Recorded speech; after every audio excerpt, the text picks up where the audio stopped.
nderuar teleshikues televizionit Klan Mirëmbrëma, ju flas si çdo të enjte në orën 20:30 nga studio emisionit Opinion, emisionit përjashëm Opinion, në të cilin sikurse e dini kemi diskutuar mbi disa nga temat më të rëndësishme të debatit shoqëror, por edhe debatit politik në vend. Ndërkohë tema e sotme është padyshim interesante, është një temë që ju e keni ndjekur në të gjithë anoncimet e 3 ditëve të fundit dhe që lidhet me një problem i cili po shndrohet në një problem pak a shumë shoqëror ose po shndrohet në një problem që po mban në një farë mënyrë peng shoqërinë. Bëhet fjalë për kujtimet e shumë personazheve, protagonistë të viteve të diktaturës, protagonistë të kohës përpara saj, protagonistë të viteve të pavarësisë apo të mbretërisë shqiptare, të cilat pas viteve 1990 po botohen, po shfaqen, po transmetohen nëpër televizione, pothuajse pa kriter ose me një kriter mjaft liberal në këtë drejtim. Secili prej jush padyshim që e ka pyetur veten shumë herë, i ndodhur përpara faqeve të gazetave, përpara botimeve në libraritë e Tiranës, përpara ekraneve të televizioneve, kur shumë protagonistë të këtyre kohëve kanë qenë të ftuar dhe kanë folur për jetën e tyre. Sa të vërteta janë kujtimet e këtyre personave? Sa rol do të luajnë këto kujtime për zbardhjen e historisë ose më mirë të them për rishkrimin e historisë, një histori e trukuar gjatë 50 viteve të komunizmit. Sa të sinqertë janë këta persona në rrëfimin e tyre dhe a ka pasur tentativa të këtyre persona, pra natyrisht sikurse thash, për të krijuar një imazh më të mirë, një imazh të përmirësuar të atyre vetë. Ka shumë debat në këtë drejtim, ka pasur shumë komente në të cilat janë ngritur pikëpyetje dhe pikë çuditëse. Megjithatë për të diskutuar mbi këtë temë, pra mbi memoristikën, mbi raportin e kësaj memoristike, pra të kujtime me historinë e shkruar, mbi vlerën që ka memoristika dhe natyrisht dhe për kujtimet ose memoristikën aktuale në Shqipëri, ajo që lidhet sikurse e thash, jo vetëm me protagonistët e viteve të diktaturës komuniste, disa nga protagonistët kryesor, por edhe dytësor të saj, por edhe me kujtimet të cilat janë botuar në vitin 90 të shkruara përpara viteve të komunizmit ose në vitet e para ose të botuara jashtë në perëndim, të cilat janë rikthyer në tregun shqiptar, sikurse e thash pas përmbysjes vitit 1991. Për të diskutuar pra mbi këtë temë, sikurse e thash një temë interesante që vazhdon të jetë pjesë të debatit të përditshëm shqiptar, kam ftuar drejtorin e Bibliotekës Kombëtare të Shqipërisë, zotin Aurel Plasari, zotin Pirro Misha, drejtori i shtëpisë Librit dhe Komunikimit, zotin Mustafa Nano, analisti i gazetës Shekulli, nga njerëzit i cili ka shprehur rezerva në këtë drejtim, zotin Dashnor Kaloçi, protagonist i shumë prej dosieve historike të gazetës shqiptare, si dhe në linjë të drejtë për drejtë. Do të kem drejtuesin e emisionit Zonë e Lirë, Arian Çani. Mirëmbrëma zoti Çani. Mbrëma, faleminderit. Pra sikur se thash, jemi këta auditor prej 5 të ftuarës, cilët do të diskutojmë pikërisht mbi këtë tematikë. Dhe për ta nisur që nga momenti i parë po i drejtohem zotit Plasari. Zoti Plasari, si e gjykoni këtë bum të kujtimeve, të memoristikës në shtypin e përditshëm shqiptar, në televizionet, diçka më vonë, në botimet dhe në përgjithësi debatin që është hapur në jetën shqiptare? Pas vitit 1990, po prek një periudhë 14 vjeçare. Në radhë parë mos harrojmë që mekanizmi i prodhimit kujtimeve, i të kujtuarit, mekanizmi mnemotik që quhet, është një nga mekanizmat më të mrekullueshëm të qenies njerëzore. Duke qenë që si qenie njerëzore jemi të kushtëzuar në dimensionin të jetojmë në historicitet, pra të jetojmë pa u shkëputur dot nga kujtimet dhe nga e kaluara. Parimisht kjo duket një ekzistencë tragjike, sepse idealja do të ishte një ekzistencë absolute ku njeriu të jetë i shkëputur nga e kaluarat, mos i funksionoj ky mekanizëm, po ky tragjicitet jep shumë dimensione të bukura jetës së njeriut. Jashtë kujtimeve, jashtë mekanizmit që rikujton të kaluarën, ose pa këtë mekanizëm, njeriu do të ishte ndoshta afër kafshës ose do të ishte kafsh. Pra, në parim duhet të themi që gjithmonë kujtimet janë është mekanizmi i mrekullueshëm. Është një pjesë me vlerë bibliotekës shqiptare. Është e qenies njerëzore në përgjithësi, nuk ka qenie njerëzore që të jetojë jashtë kësaj lidhje kujtuese me të kaluarën. Dhe natyrisht kjo lidhje ose ky prodhim i kujtimeve bëhet në formën e tij më të mirë, e cila është e shkruara, sepse kujtimet që nuk shprehen, humbin e kaluara që nuk ritregohet, e kaluara që tregohet me gojë, ruhet në mënyrë relative ose deformohet, shpesh kthehet në legjend. Kujtimet e shkruara janë një nga dimensionet më të rëndësishme të jetës sonë në qytetrimin tonë, në qytetrimin cili ti përkasim. Kanë qenë kështu që në kohën e Tuqididit, të mos i quajmë gjë e re. Dhe në raste në Shqipëri, për pyetjen konkrete që ju bëni, në raste në Shqipëri shohim këtë bum kujtimesh ose jemi të pranishëm në këtë shpërthim lulëzim kujtimesh, duhet të kërkojmë dhe djejmë disa shkaqe. Që janë si pësush? Shkaqet kryesore duhet të jenë duhet këtë pasur një periudhë të themi ndalim kujtimi të dhunshëm, ose një periudhë imponimi kujtimi zyrtar të detyrueshëm edhe të shtrëngueshëm për ta zbatuar dhe për të pranuar nga të gjithë, dhe mbas periudhës të tilla është e kuptueshme që në shpërthimin e lirisë mekanizmit të kujtuarit të jemi përpara një gjendje të tillë. Sepse unë besoj që këtë shkak e vërteton marrëdhënia dy fishe, marrëdhënia ajo rregullimi nëpërmjet mekanizmit të kërkesës dhe të ofertës. Nuk kemi vetëm një ofertë kujtimesh, po kemi gati dhe një kërkesë për të dëgjuar me kureshtje, me interes për të ndjekur sa më shumë linjat e ndryshme që përshkrojnë sot kujtimet që botohen themi në media, në libra, mos merremi vetëm me kujtimet e mediave të shkruara ose të mediave televizive, po të mos harrojmë që edhe një kolanë e tërë kujtimesh historike, kujtimesh personale, kujtimesh intime janë botuar tashmë nga 90-ta e këtej, po pikërisht për këtë. Zoti Kaloçi, meqense ju keni qenë protagonist në gazetën shqiptare i rikthimit të atyre që zoti Plasari sapo quajti kujtime që mbeten përmes shkrimit, që trashëgohen përmes shkrimit. Si e gjykoni këtë bum? Po të hedhim një sy shtypi shkruar shqiptar të periudhës postkomuniste pas viteve 90, ndër anët më pozitive po të klasifikojmë për mendimin tim mbeten edhe padyshim rubrikat historike, të cilave ju është dhënë spacio në përfaqe speciale në më të shumtën e organeve të një spacio që praktikisht është shumë më e madhe në volum se sa i takon shtypit botror në përgjithësi. Po unë mendoj që kjo është një anë tepër pozitive për vetë të kaluar në vendin tonë, edhe po të kemi parasysh se për më shumë se 45 vjet, domethënë kjo histori ka qenë manipuluar, e cunguar, e shtrembruar, edhe ka qenë tepër deficitare në të vërteta. Them se këto, domethënë, botimi këtyre kujtimeve në minimumin, në më të paktën, në rastin më të paktën ndihmon në ndriçimin e shumë të vërtetave historike. Këtë mendim kam edhe për botimet që janë bërë në libra të pas viteve 90, kujtime të ndryshme. Zoti Nano, sepse ju keni qenë kritik në këtë drejtim, pra jeni shprehur që nuk duhet ketë kaq shumë konsumim të kujtimeve, të historive të shkuarës në shtypin e përditshëm shqiptar. Ndërkohë që zoti Kaloçi nënvizon pikërisht faktin që këto ndikojnë ose ndihmojnë në zbardhjen e historisë së Shqipërisë ose në zbulimin e historisë reale të Shqipërisë. Kaloçi e shef si një prirje pozitive, por unë kam pak rezerva për ta kualifikuar si një prirje pozitive. Unë do ta quaj një prirje natyrale, për të zhbiriluar në kthinat e diktaturës. Mos harrojmë që nuk ka kaluar asnjë gjenerat nga momenti në cilin ra regjimi komunist. Edhe të gjithë ne mbi 40 vjeçar, le të themi, kemi jetuar një pjesë të mirë të jetës sonë gjatë regjimit. Kështu që interesi për të marrë vesh në mënyrë të saktë dhe precize çfarë ka ndodhur gjatë regjimit. Një regjim i mbyllur, një regjim ku shtypi nuk ishte. Nga ana tjetër mos harrojmë që historiografia komuniste ka qenë një historiografi spekulative. Bile spekulative është pak themi, është një përcaktor i zbutur, por ka qenë një historiografi e gënjeshtër që nuk e kërkonte të vërtetën. Bile shpeshherë stisë të vërtetën.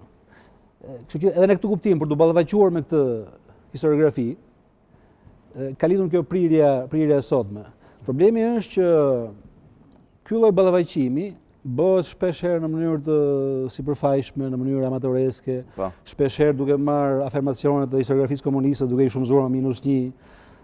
Nuk mendoj se është kaq e lehtë kjo gjë, sepse kam vërej që po bihet në grackën e historianëve të regjimit, të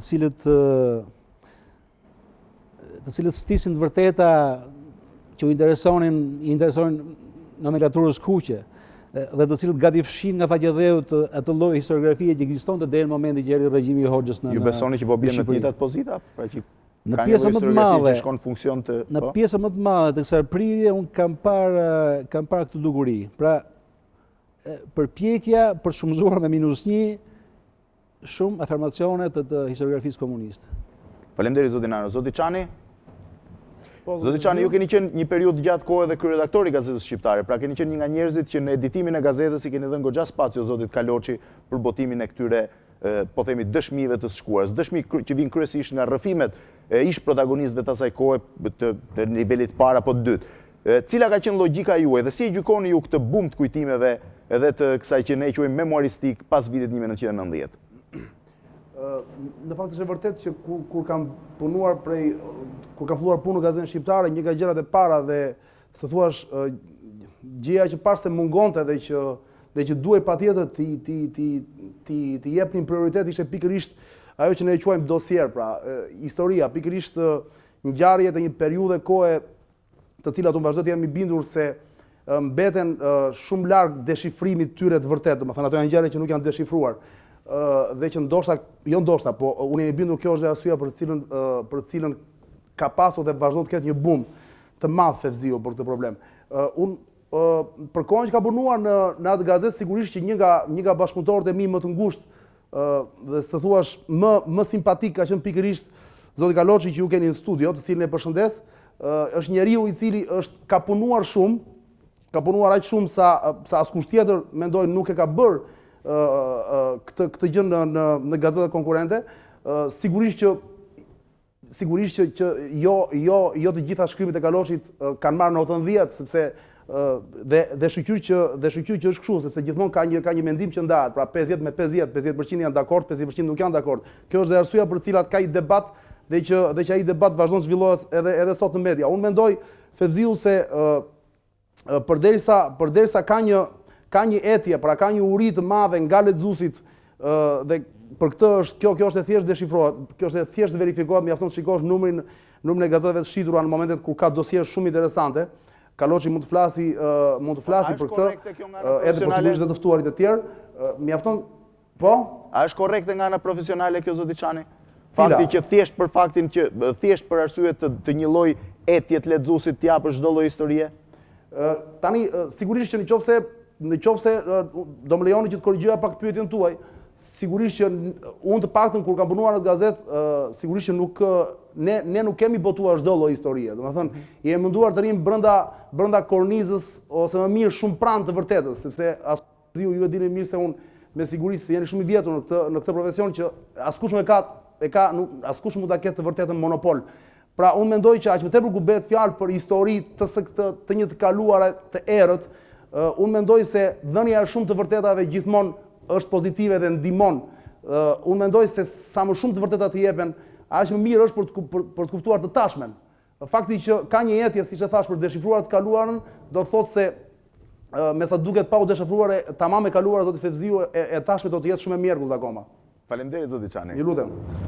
Po, zoti Misha, zoti Çani le të më rrinë lidhje për regjin. Po. Tani unë mendoj se shqetësimi dhe arsyeja që më mbledhur këtu është pikërisht sepse ndërsa gjithë pranojmë që kujtimet memoristika është një pjesë shumë e natyrshme e asaj kurreshtjet që u vu re dhe që dukur që u vëren gjithë vendet postkomuniste. Versioni zyrtar i historisë u vu ndryshim plotësisht, patëm një fenomen të një lloj revizionimi të historisë. Dhe kurreshtja vazhdon. Shqetësimi është te një dyndje, te ajo që ka shpjegimin natyrisht te kërkesa, por kjo dyndje e cila tani shoqërohet gjithmonë më tepër me spekulime. Problemi nuk është memoristika serioze, memoristika e cila mund të jetë pluraliste, gjithmonë për një ngjarje historike nuk kemi kënd shkëndime ndryshme se memoristika ka vetë subjektivizmin. Problemi është ajo që në literaturën në gjithë vendet postkomuniste është quajtur revizionizmi i përditshëm, do të thotë që individ caktuar kërkon të ribëjnë jetën e tyre, të kërkojnë një identitet të ri, të fshehen, të harrojnë pjesë të reja ose të rikrijojnë pjesë të reja të kaluarës së tyre.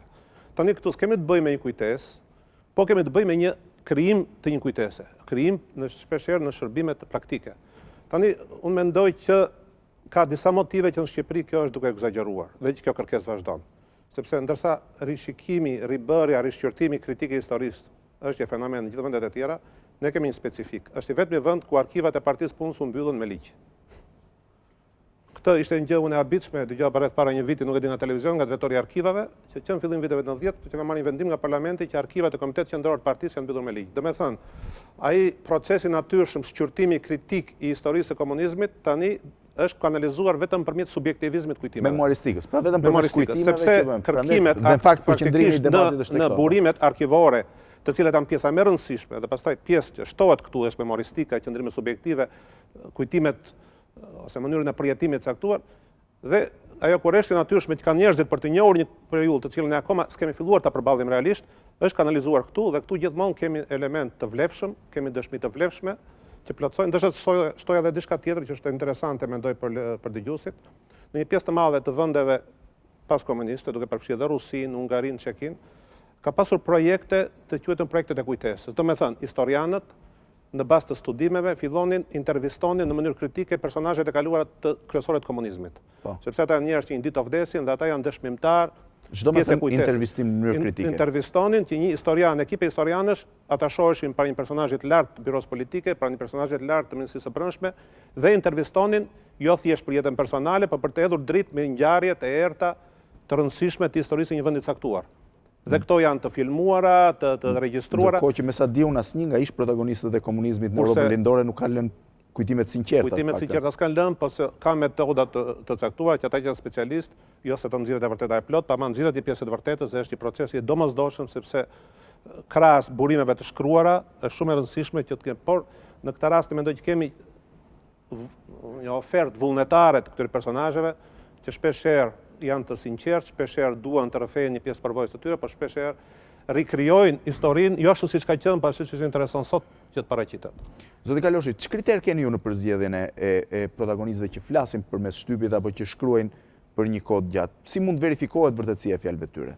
Natyrisht nuk bëhet fjalë për një të vërtetë absolute, por të paktën në linja të përgjithshme për të pasur një koherencë në kujtimet e tyre. Para se ti përgjigjem kësaj, do më lë shkurtimisht të dal pak fjala e zotit Nano, që thotë që ka mungesë profesionalizmi. Biles unë ka plotësisht drejt, unë do avancoj akoma më tepër, them ka dhe spekullime të shumta. Domethënë që në rastin po t'i bëjmë një ballancim anon më tepër nga spekullimet në kuadrin e këtyre. Se përse kanë ardhur këto dhe pse vinë, kjo kuptohet edhe mund ta diskutojmë në këtë emision. Tani përsa i përket pyetjes suaj si arrit Cili është kriteri, po? Ndër kriteret njëri duhet ata që merren me këtë punë është kryesore është që domethënë të ketë një njohje të historisë, edhe të personave që kanë pasur role kyç në ngjarje të ndryshme historike. Kuptohet që nuk mund të arrihet kur të supozohet të arrish në absolute të vërtet, po ka një lloj filtri në përzgjedhjen e këtyre njerëzve, edhe të gjitha këto edhe krahasohen me arkiva të ndryshme, domethënë me materiale arkivore, aq sa është e mundur. Po kuptohet që kjo është pak e vështirë edhe në këtë kuadër ka dhe spekulime të shumta. Zoti Plasari, ju e keni ndjekur një pjesë të madhe të botimeve të kujtimeve të botuara, qoftë në shtyp, qoftë në libra, apo si do t'i klasifikonit kujtimet e shkruara ose të botuara pas viteve 90, të shkruara qoftë për vitet e pavarësisë, qoftë për vitet e po e quaj të mbretërisë shqiptare ose si që njohim në të kohë zogut, qoftë për vitet e luftës, qoftë për ato të komunizmit. Do të flasim për autorët. Unë besoj që jemi të një mendje që çdo kush që shkruan kujtime, i shkruan ato ose i publikon me pretendimin që po thotë vërtetën. A jeni i sigurt për këtë? Një minutë. Pretendimi atij që shkruan është gjithmonë ky, që unë po them të vërtetën. Nuk ka njëri që të pretendoj që unë po botoj gënjeshtrat e mia. Cili do që boton, thotë unë po them të vërtetën. Po themi prodhuesi kujtimeve, kujtimtari, thotë një kolegu im. Kujtimtari. Kujtimtari gjithmonë përpiqet na mbush mendjen e që po thotë të vërtetën. Po është dhe veti bindur për këtë, zoti Plasari? Historia e kujtimeve profesionalisht tregon që në kujtime ka edhe të vërteta, edhe gënjeshtra. Publiku i gjerë, lexuesi masiv, është e vërtet, ajo që thot Pirroja, është shqetësim, mund ta ketë të vështirë të dallojë atë që është të vërtetën nga e gënjeshtra. Çështja tjetër është që nganjëherë lexuesi profesionist, më falni që po e fuz veten këtu, është shumë interesuar edhe për kujtimet e gënjeshtërta. Ç'do më thënë kjo? Dhe ja ta shpjegoj unë. Kujtimet janë një nga elementet bazë të burimeve historike, për historinë. Po. Është kujtimi, dokumenti, etj. Janë disa ballafaqohen me njëra tjetrën këto burime, edhe i afrohemi të vërtetës historike. Tek kujtimi i gënjeshtër që mashtron, specialistët e historiografisë janë gjendje të nxjerrin shumë të vërteta të tërthorta, jo lexuesi masiv. Po. Të nxjerrin për shembull arsyen pse tregimtari ka mashtruar ose ka krijuar një të vërtetë rreme. Po. për shembull unë i quaj me shumë vlerë nga ana profesionale kujtimet e zonjës Hoxha, ku jam në gjendje profesionalisht. Zonja Hoxha, po e quaj mos e humbi mirësjelljen, më fal, po. Të zonjës Nexhmi Hoxha. Po janë bërë shumë Hoxha tani. Dhe nga ana profesionale jam gjendje të kuptoj ku ajo përpiqet me këmbgulje të mbulojë diçka. Dhe edhe kujtimet të tilla shërbejnë për historinë në mënyrë të tërthortë, për të kuptuar që arsyen, këtë unë e kam thënë shpesh në shtyp dhe kur kam folur për falset historike. Falset historike, veprat e mëdha falset, që të themun protokollet e pleqjve të Sionit, donacioni Konstantinit, ditaret e Hitlerit, apo jo. Ne jemi në gjendje të kuptojmë pse u prodhuan, ç'interes kishte ai që i prodhoi dhe ku donte të çonte me ato ide që i transmetoi publikut duke i shitur, duke kështu. Kjo është ana profesionale. Unë nuk pretendoj ose nuk mëtoj që dhe lexuesit i receptojnë në këtë mënyrë. Po në aspektin profesional, edhe ato kujtime ku kujtimtari bën përpjekje të manipulojë të vërtetat, janë me interes për historinë. Nuk jam i sigurt nëse këto duhen përhapur në shtyp. Ky është problemi, a mund të krijojnë konfuzion këto tek lexuesit? Por tani unë po them, po qëndroj te shembulli që thash. Nuk po merrem me këto të shtypit, po dy vëllimet fjala vjen e kujtimeve të zonjës Hoxha, jeta ime me Enverin. Janë shumë interesant sepse në to, sikurse në librat e Enverit ishim gjendje të dalloni manipulimet deri në data, në emra, në shoqërim e emrash, në dy librat e zonjës Hoxha dallojnë pikërisht vendet ku e përpiqet të manipuloj, të bëj alibi, të justifikoj. Tani them pak me humor, ajo përpiqet, fjala vjen të përgjigjet Koço de Voles, të gjuetia fundit. Dhe shkruan një kapitull të tërë se sa gjahtari mirë ishte Enveri, sa nishan kishte, po është në libër, madje thotë që ne kishim një dhomë plot me trofet që i kishte vrarë me dorën e tij. Përpiqet ta sqaroj. Ose fjala vjen me që të themi Bashkim Shehu ka shkruar diçka për patologjinë e bibliotekës Enver Hoxhës, duke përmendur 20 e ca librat e Agatha Christit dhe librat me histori vampirësh. Zonja Hoxha përpiqet me kujdes të tregoj që mbanim edhe ndonjë libër të Agatha Christit, ta lexonim pas darket. Po pas darket lexojnë libra, se nuk lexohen që pak dhira. Domethënë, nga ana profesionale, edhe kujtimtarët që përpiqen të mashtrojnë kanë një vlerë. Në çastin që jepen publikut, patjetër ai që e publikut, domethënë specialistët e shtypit, duhet ta bëjnë një kujdes sepse ka kujtime të tilla që të themi mund të ndihmojnë në shplarjen e trurit. Unë besoj që ata që i parapin, që i botojnë shpirtbotuese të rëndësishme, shpirtbotuese serioze, patjetër kujdesen që të parapëlqejnë kujtime që shkojnë në të mirë të rishikimit të vërtetës historike. Mund t'ju bëj, jo vetëm t'i bëj një pyetje zotit Plasari, meqense pak më parë thatë që të gjithë ata që shkruajnë kujtime, i shkruajnë me bindjen që janë të sinqertë. Jo me bindjen, me pretendimin. Me pretendimin që janë të sinqertë. Ai mund ta di që po gënjen, pa ai thotë unë po them të vërtetën. Po pikërisht për shembull tek kujtimet e zonjës Hoxha, mendoni që ajo gënjen funksion të ruajtjes një imazhi që vjen nga librat e të shoqit? Kujtimet e saj janë kujtime historike. Po. Këtë duhet ta pranojmë. Zonja Hoxha dhe zoti Alia janë dy nga dëshmitarët më të rëndësishëm të epokës sonë që kanë mbetur gjallë, që mund të jepnin dëshmi dhe kujtime shumë interesante mbi krimin e madh që është bërë në Shqipëri. Sa të sinqerta kanë qenë këto kujtime në raport me staturën që ata kanë? Unë edhe shumë të tjerë kemi pritur që ata ndoshta të vendosur në një situatë reale dhe të kthjellët të mund ta bënin këtë detyrë. Do të ishte një detyrë e fundit e tyre, para se ta bëjnë në atë botën tjetër, detyrën e rrëfimit, ta bënin para bashkëqytetarëve të tyre. Ata në këto 14 vjet kanë treguar që nuk duan ta bëjnë dhe duan të vazhdojnë të mbështesin variantet e vjetra. Qysh në këtë moment kujtimet e tyre, kujtimtaria e tyre është e vetë diskredituar. Po, që diçka po dhe pastaj diçka duke mbështetur plotësisht atë që thotë Aureli, pa Aureli ka fjalën për kujtimet atyre që janë realisht protagonistë shoqërisë për mira për keq. një pjesë e shqetësimit që ngrihet në një pjesë të opinionit është së mos për një shtyp. Nuk kam fjalën të një gazetë, po sepse gjithë gazetat në mbushur sot, së mos gazetat. Do kthehem prapë debatit për shtyp. Rikrijim personazhesh, ofrim si personazhe historik të personazheve që s'janë, që familjet mund të kenë një interes të krijojnë prestigj. Ky është një fenomen shqetësues sepse një njeri i zakonshëm nuk është në gjendje dalloj dhe vetë që konfuzioni plot. Konfuzioni i cili nuk ka të bëjë vetëm me shtypin, mjafton të shohësh emërtimin e rrugëve të Tiranës, emërtimin e rrugëve të Tiranës, 90% e emra, 80% e emra janë si një. Të su vendosë një moment caktuar nga Bashkia e Tiranës, ka në zotit Brojka, dhe të udhëtohet të ecës nëpër Tiranë, se çdo qytet për të respektuar kujtesën e tij dhe personazhet më të rëndësishme të historisë së tij. Ky është pjesë e një momenti tranzicioni, një momenti diskutimi, debat që janë vendosur nëpër Tiranë. Dhe prandaj problemi unë jam plotësisht dakord me Aurelin me arshpjetimin e tij, por fjala është, mendoj Aureli është dakord, në kujtimet e personazhe, protagonistëve të jetës së një vendi, për mirë apo për keq. Problemi është pjesa tjetër e këtij diskutimi është rikrijimi për ditë i personazheve historik, pseudo personazheve historik.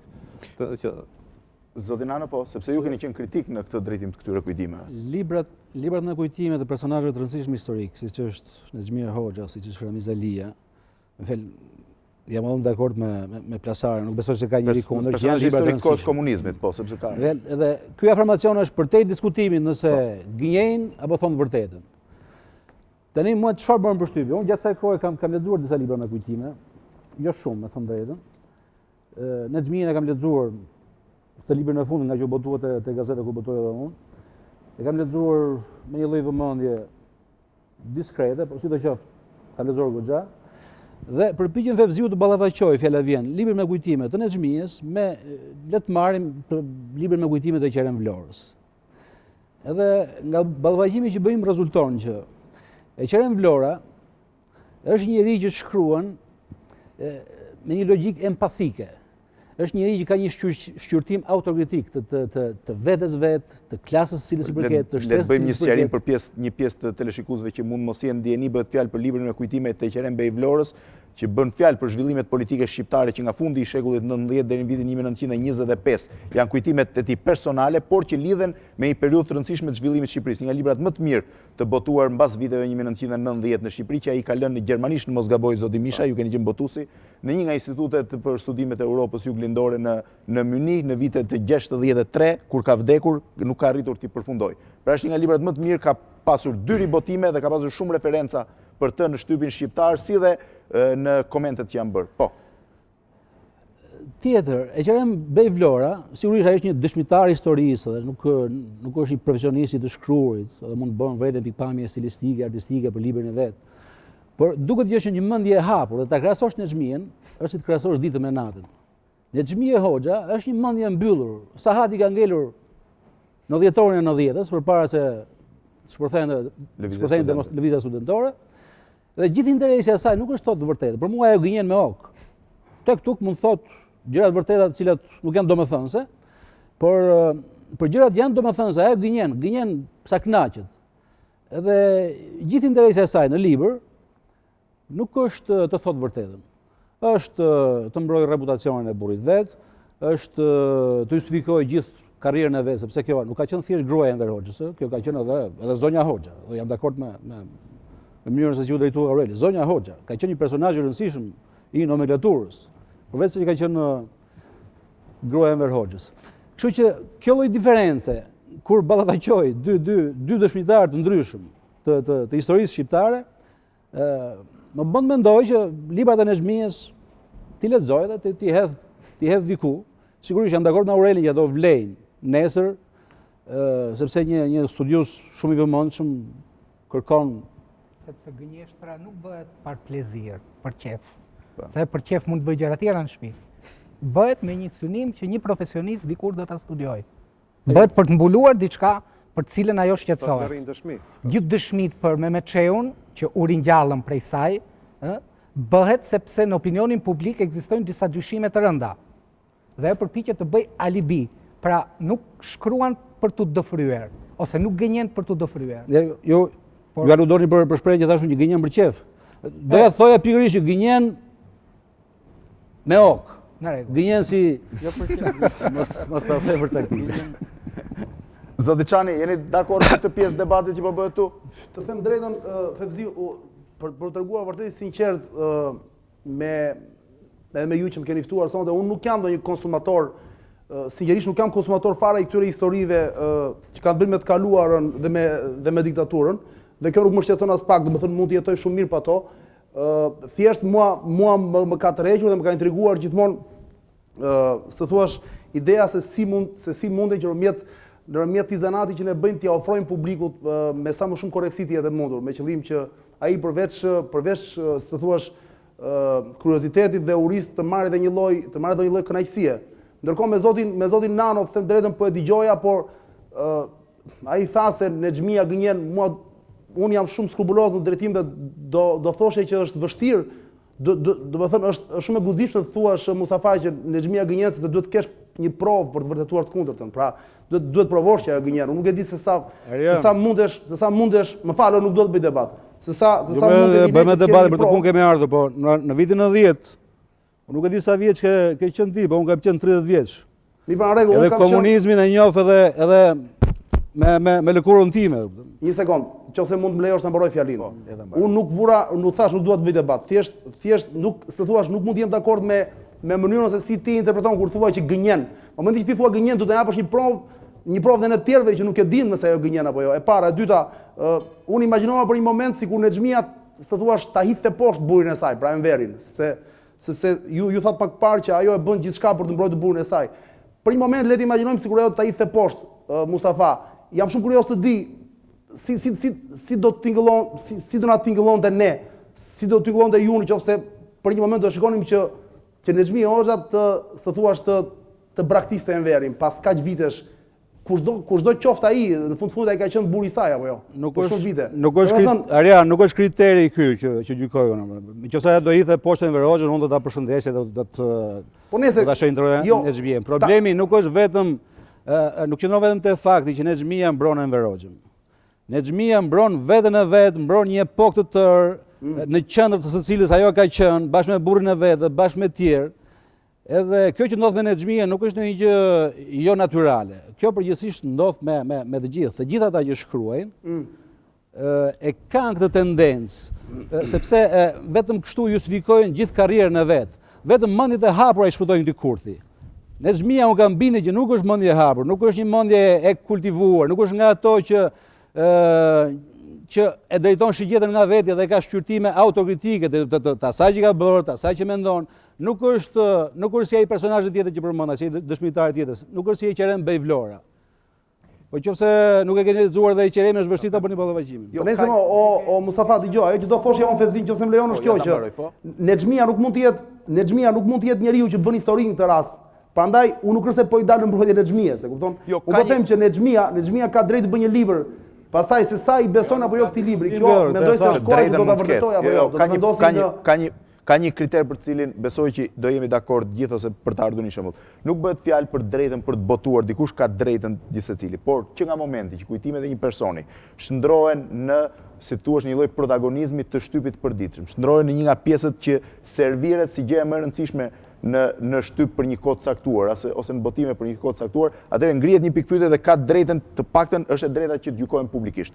Dhe për të cilë një rast, sepse dua të vi këtu, Aurel, dua të cilë rastin e një protagonisti të historisë Shqipërisë të viteve të fundit fare të shekullit 19 dhe deri në vitin 1942, Sejfi Vllamasin, një protagonist i cili ka qenë nga figurat më të rëndësishme politike të atyre viteve, kundërshtar, në fillim bashkëpunëtor, pra pjesëtar në të njëjtën parti me Zogun pas kundërshtarit i cili u dënua me burg dhe u internua nga regjimi komunist dhe arriti në vitin 70, në mos gaboj, ose në fund viteve 60, të marrë një ditë leje nga internimi i tij në Gost Kavajës, të vinë në Institutin e Historisë dhe të dorëzoj kujtimet e tij, të cilat nuk i kishte prekur dhe nuk i kishte deformuar në funksion të kohës në cilën jetonte. Kujtime që mund ta çonin përsëri në burg për arsye se ai fliste për persona ashtu si i njëjtë. Ose i rikthehemi një problemi dytë të rëndësishëm, megjithëse duke kërkuar falje që po flas shumë, Bedris Paiu, një nga protagonistët i cili ka revizionuar në kujtimet e tij, ka revizionuar vetveten, duke e konsideruar vetveten ignorant që ka qenë prokuror i një gjyqi special.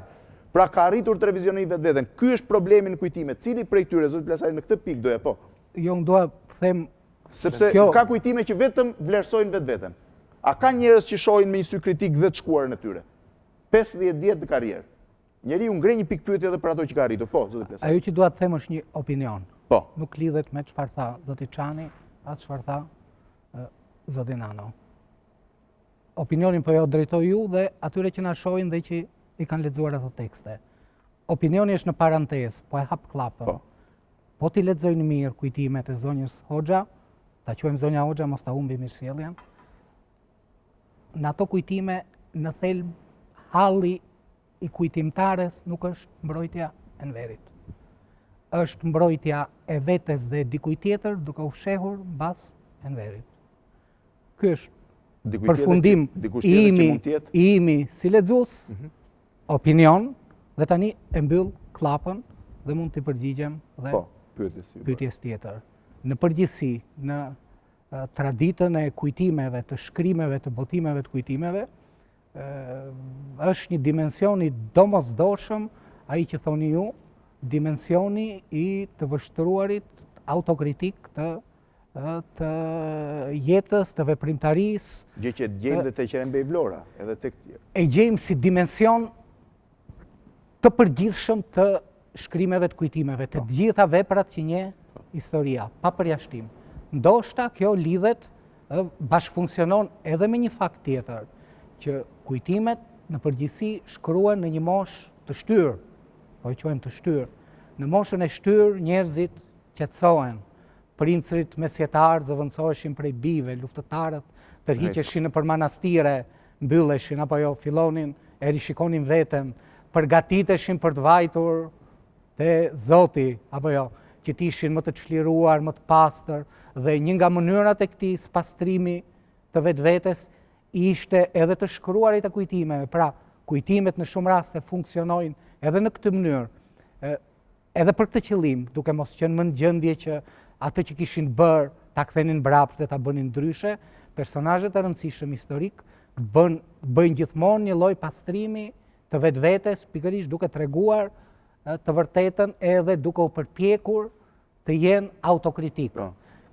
Ky term është një çik i konsumuar, termi autokritik, po se kam konsumuar unë. Në kohën tonë është i stërkonsumuar. Prandaj kjo që pyesni ju është e vërtetë dhe është një dimension i përgjithshëm i të gjitha kujtimeve, deri dhe kujtimet e klerikëve, por të lexoni, që janë botuar nga 90-ta e këtej në Shqipëri, të gjithë kanë një dimension të tillë, që është gati metafizik. Shpesh është i pandjeshëm, mund të jetë i pakapshëm lehtë, po është një dimension që përshkon fund e maj kujtimet e mira. Dhe ndoshta në një farë mënyre ky dimension është edhe një kriter vlerësimi për kujtimet. Mungesa atij dimensioni i bën relativisht pak të denja për besim. Po, ja, të mbaroj të Misha dhe ju jap direkt. Unë mendoj që në përgjithësi, kur përpiqet të ribëhet, të rishikohet, të rishqyrtohet historia, kemi dy ndarje kryesore. Jo, për këtë po flas. Ka ndarje për të ribërë historinë personale, historinë e një epoke, domethënë siç është rasti i Qerenbej Vlorës. E Qerenbej Vlora që në fillim, në fund të jetës së tij, nuk e fsheh nostalgjinë, nuk e fsheh simpatitë e tij, por ai ka një raport caktuar me të vërtetën, me të vërtetën e tij subjektive, e cila nuk do të thotë që është vërteta historike shpeshherë, sepse unë nuk jam i sigurt që ato rrëfime i tregon ai kur është 2-3 vjeç janë plotësisht, pa ai ashtu i kujton dhe ai është i sinqert me veten e tij. Dhe që në fillim ai ka nostalgji për një periudhë, por njëkohësisht ka kthjellësinë intelektuale, thotë kjo periudhë ka marrë fund, periudha e latifondeve të mëdha, atyre familjeve të mëdha. Dhe për shembull se kemi një shembull tjetër mjaft të rëndësishëm mendoj të Bashkim Sheut, librin e tij Vjeshta e Ankthit. Ai nuk e fsheh dashurinë për të japur kryeministrit Mehmet Shehu, i cili ka bërë një libër për 3 muajt e fundit të babait. Dëshmitë e sinqerta të pastra të njeriu i cili nuk e fsheh dashurinë për të japur, e ka baba, por njëkohësisht ka kthjellësinë të tregojë ashtu si ai që di ato ngjarje, ato dhe të ketë dhe analizën kritike që pastaj është një aftësi morale, aftësi intelektuale. Problemi është i kujtimeve raporti që ato kanë me të vërtetën. Qoftë të vërtetën subjektive siç e mban mend njëri. Problemi tjetër është kur këto kujtime nuk ndërtohen, nuk bëhen për të sjellë një të vërtetë, po për të legjitimuar një politik, për të legjitimuar një qëndrim apo për të krijuar alibira. Ky është dallimi i madh midis të kujtimeve të cilat i shërben historisë dhe kujtimet të cilat janë burime të rëndësishme për të shqyrtuar në mënyrë indirekte të tërthorë që Aureli personazhe të caktuara, epoka të caktuara me devijime, deformime të tyre. Po. Me që ishim ke problemi kujtimet zonjës Hoxha, unë desha të korrigjoj pak zotin Nano kur thotë që zonja Nezmi Hoxha gënjen për qef. Tishte se ajo gënjen për qef ishte gjysma e skeqes, por unë mendoj se ajo gënjen nga halli. Ku e ka hallin? Problemi është se ajo, si shta zoti Plasari, të gjitha kujtimet që ka ndërmarrë të shkruaj edhe në librat e veta, i ka për të mbrojtur Enver Hoxhën nga sulmet që janë bërë pas viteve 90. Për qenë sinqert, unë nuk kam pas mundësi t'i lexoj të dy librat e saj, por me ato që kam parë, shikoj se aty vetëm të vërteta nuk ka. Edhe sidoqoftë, megjithatë këto libra që i ka botuar ajo e kanë një vlerë që them kanë vlerë të madhe. Kush është kjo vlerë? Ato janë libra model se si nuk duhen shkruar, kujtimet të tjerëve. Megjithatë, me që jemi në këtë debat, zoti Kaloçi, ju keni botuar vazhdimisht kujtime, jo vetëm protagonistëve kryesor, për flasim zonjën Hoxha, zotin Alia, të viteve të komunizmit, ose pjesë të kujtime të botuara në part, persona që tashmë janë gjallë, siç janë zoti Vlora apo zoti Vllamasi, por keni botuar edhe një sër kujtimesh ose dëshmish, nëse i quajmë kështu, të protagonistëve të nivelit të dytë të viteve të komunizmit, prokuror, ish punonjës sigurimit, ish ushtarak të dënuar në pas ose kështu. Dhe duket që pjesa më e madhe e tyre pothuajse kur nuk e sheh me vështrim kritik vetveten, dhe duket sikur po krijohet një alibi që gjithë vitet e komunizmit kanë pasur një protagonist negativ që ka qenë Enver Hoxha dhe një ushtritër njerëzish të cilët kanë tentuar të korrigjojnë Enver Hoxhën. A mendoni që këtu ka një defekt? Po do të korrigjoj pak në pyetjen tuaj, të zonjës Nezmi Hoxha ne nuk na është dhënë mundësia të botojmë, jo për ndonjë gjë, po nuk kemi botuar. Për sa thoni ju në lidhje me kujtimet që kemi botuar ne të jo vetëm personazhe dorës dytë, po edhe të dorës parë, domethënë qysh nga ministra, edhe shumë funksionarë të tjerë të lartë të atij regjimi. Edhe nuk është e vërtetë që nuk kanë pasur mendime kritik për veten. Për shembull, unë do të marr një raste të shumta, që do të marr rastin e ish në kryetarit të gjykatës lartë, zoti Mustafa Nano. Është, domethënë, dëshmitë e tij që kemi botuar në gazetën tonë, ai shprehet qartë për makinacionet se si vepronte gjykata e lartë në dënimin e kundërshtarëve politik të Enver Hoxhës. Edhe ka edhe plot dëshmi të tjera që bëjnë edhe kritik ndaj, domethënë e shikojnë, reflektojnë, kanë reflektuar, domethënë jo vetëm ke ato të tjerëve, domethënë, po edhe ndaj vetes. Vetëm një problem është që të gjithë janë viktime, të gjithë janë disidentë të fshehur dhe përgjithësisht pas ka vetëm një njerëz që thotë Blendi dhe është një problem i madh për raportet e sotshme me të kaluarën, sepse është natyrshme, po një qëndrim jo kritik ndaj këtyre intervistuesve, unë nuk e kam lexuar atë, po me siguri edhe ai s'ka asnjë faj për veten e vet, megjithëse ka qenë prokurori i përgjithshëm, ka dënuar njerëz, fajin e ka dikush tjetër gjithmonë, dhe ky është një problem shumë i gjerë, është një problem që ne kemi qenë të aftë të përballemi me të kaluarën tonë. Dhe unë mendoj që është një fenomen që ndërsa në fillim të vetëm 90 në vrrullin e emocioneve antikomuniste patëm përpjekje për një rehabilitim jo vetëm në Shqipëri, me gjithë vendet postkomuniste, të atyre që mund janë quajtur kuislin kolaborator të fashizmit, sepse shpesh duke paraqitur si luftar antikomunizmit, tani është një operacion jo organizuar i rehabilitimit të figurave, të shumë figurave të komunizmit, të cilët paktën moralisht do të ishin dënuar. Sepse unë jam dakord plotësisht që do të botojnë kujtimet e zonjës Hoxha, sepse janë një dëshmi historike, para që të mbushen gazetat pafundësisht pasi qëndrim kritik me dëshmirat të këtij lloji që në farë mënyrë bëjnë rehabilitim dhe krijojnë një pengesë për ta kuptuar kush ishin problemet që komunizmi shqiptar ishte që ishte, dhe të cilat pasojat shumë të atij komunizmi deformime i vuajmë dhe sot. Pirro, ka dhe më keqë, kështu përpara një jave, unë i blej gazetat atu përballë presidencës. Përpara një jave, tek drasa e kioskës, kishte 5 postera, që lajmëronin që të 5, se brenda gazetës kishte lajme mbi Beqi Ballukun, Abdul Gullezin, e me radhë gjithë to. Problemi ishte se kishte edhe historira të tilla, fjala vjen për një pilot, se si ka hipur Enver Hoxha në helikopterin e tij apo në avionin e tij. Pra janë historira që nuk të thon asgjë. Që vetëm ai do të bëhet protagonist që do ta tregojë, do të dalë një emër, të dalë familja e tij. Është njëri anonim, që ka pas fatin apo rastin të ketë pilot, edhe tregon se si Enver Hoxha ka hipur në avionin e tij. Është një gjë as pak domethënë, është një absurditet. Tira nënçohet me gërma të mëdha, ju thonë. Mirë, po, për këtë ndoshta do kemi kohë të flasim më vonë, pse ndodh kjo? Po, zoti Çani, po. Pse janë nënçojnë me postra? Ja ta mbaroj zoti Nano, ndërkohë ma lidhni Çanin lidhje. Pse pikërisht vetëm këto historira janë nënçojnë me postra, nuk anunciojnë asgjë tjetër. Më ndodhi çudia më e madhe në Shqipëri, nuk në asnjë gazetë nuk anunciojnë me postra. Postrat dalin vetëm për historira të tilla kujtimesh. Po, zoti Çani? Është shumë e vërtet kjo ndjesi që pati dhe kjo bezdi që pati Mustafaj. Unë e besoj shumë mirë se unë jam një nga ata një nga ata si Mustafai që bezdisem kur shoh logandina ti quajmë ne ndryshe, ose postera siç i thot Mustafai që mbushen vetëm me lajme ku flitet për Enverin, për Beqirin, për Mehmetin, për Ramizin apo për Nexhmien.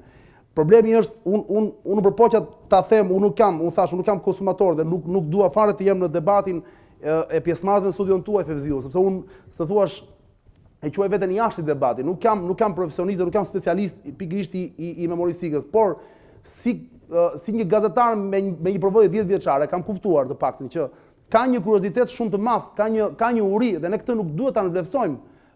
Këtë mund të thosha pak më parë. Sigurisht këtu tani dhe Pirro për shembull, edhe zoti Misha që tha pak më parë, janë mbushur gazetat. Është e vërtetë që janë mbushur gazetat, por a duhet të flasim përgjithësi? A duhet të shohim cilat janë gazetat që mundohen të paktën të jenë serioze, që mundohen të jenë sa më pranë të vërtetës, sepse ka një ndryshim drejtëtaj, nuk mundemi do të flasim për gjithë shtypin në përgjithësi. Për shembull, mund të bëj një pyetje. Më falni. Fakti që ka ato që botoi, Fevziu vetëm një gjë, ato që botoi shekulli për shembull, ku zoti Mustafa Nano punon. Pra, të thuash para se ditë librin tregin e Xhmijes, mos gaboj apo jo. Po. Ato për shembull ishin interesante. Nuk ka asgjë të keqe një gazetë të bëj promovimin e një libri, aq më tepër të një libri që shkruhet nga bashortja e Enver Hoxhës. Ato për shembull është absurde të thuash që nuk janë interesante. Pastaj, sa të vërteta janë apo jo, unë jam i bindur që është koha gjykatësit më i mirë. Nuk mund të jemi ne që jetojmë pikërisht sot së bashku me këta protagonistë, pra me këta njerëz. Çani, bëhet fjalë për kriterin në përzgjedhje. Çështja është që ju thoni që këto janë histori që njerëzve ju interesojnë dhe ne mund t'ju japim. Njerëzit mund blenë dhe histori pornografike. Kjo s'do thotë që gazeta duhet botoj histori të tilla apo foto të tilla. Atëherë unë kam një opinion tim, sepse ndoft kjo gjë. Unë jam dakord që ka shumë abuzime me këtë histori. Jam shumë dakord me këtë. Dhe nëse mund të them një opinionin tim modest, është pikërisht fakti se gazetat shtypin përgjithësi Fevziu dhe ju jeni dëshmitar. Ka vite që po përjeton një krizë ekonomike apo jo? Deri këtu jemi dakord bashkë. Po. Ashtu.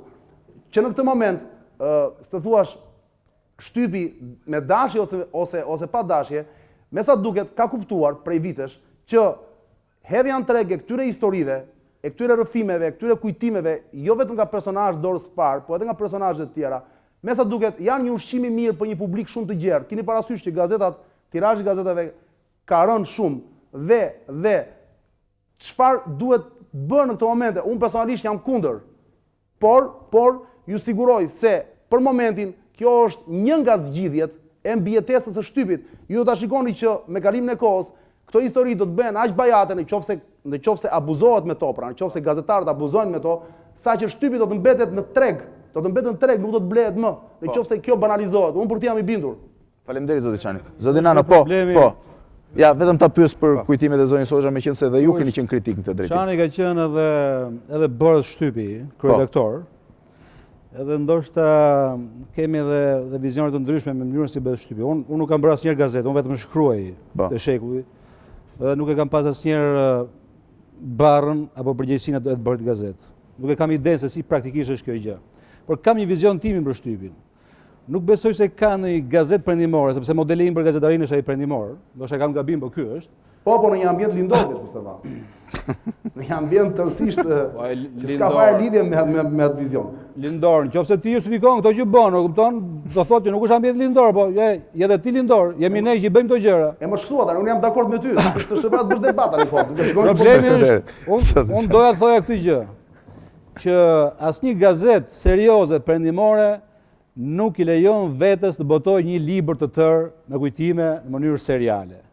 Unë e di atë që thatë ju, dhe është vërtet atë që thatë ju, zoti Çani. E ke për shekullin, Mustafa? E ke për shekullin, ndoshta këtë? Po, nuk kam qenë as dakord, bile kam bërë shkrim për këtë. Te shekulli kam bërë. Që nuk kam qenë dakord me botimin e këtyre gjërave. Më hoqë nga kokat ato që doja të thoja. Asnjë gazetë perëndimore thatë nuk botonte një serial, një libër në një serial. Përpara 4 ditë, se problemi i gjetjes audiencës dhe i lexuesve është një problem i madh në parantez, një ndërpres vetëm sekond, një gazetë relativisht serioze, jo relativisht, por gazetë serioze dhe me tirazh pa kompar botonte anunçonte me të madhe botimin e kujtimeve të Mitat Frashërit për 7 prillin, kur në të vërtetë ishin kujtimet e Blendi Frashërit. Ishte vetëm emri Mitat Frashërit, ishte fotografia Mitat Frashërit, ishte gjithçka që rekomandohej si Mitat Frashi, por brenda ishin kujtimet e Blendi Frashërit. Dhe më keqja është që autori më duket nuk bënte dot as dallimin midis njërit që janë dy. I kishte bashkuar të dy një personazh. Unë përgjithësi nuk jam dakord edhe me përpjekjet që bëhen perëndim për të gjetur teknika se si të rrëmbehet audienca me zor. përpara 3 ditësh, një farë Paolo Bonolis, është një prezentator italian i njohur i rajt, po. I cili drejton Domenica Inn tani, kishte shkuar në një burg, e ka bërë apostafat për të fituar audiencë. Dhe kishte intervistuar një serial killer, i cili kishte vrarë 17 veta pas një arsye. Dhe ikë të vras, njeriu do zbresi i pari nga treni në filan qytet.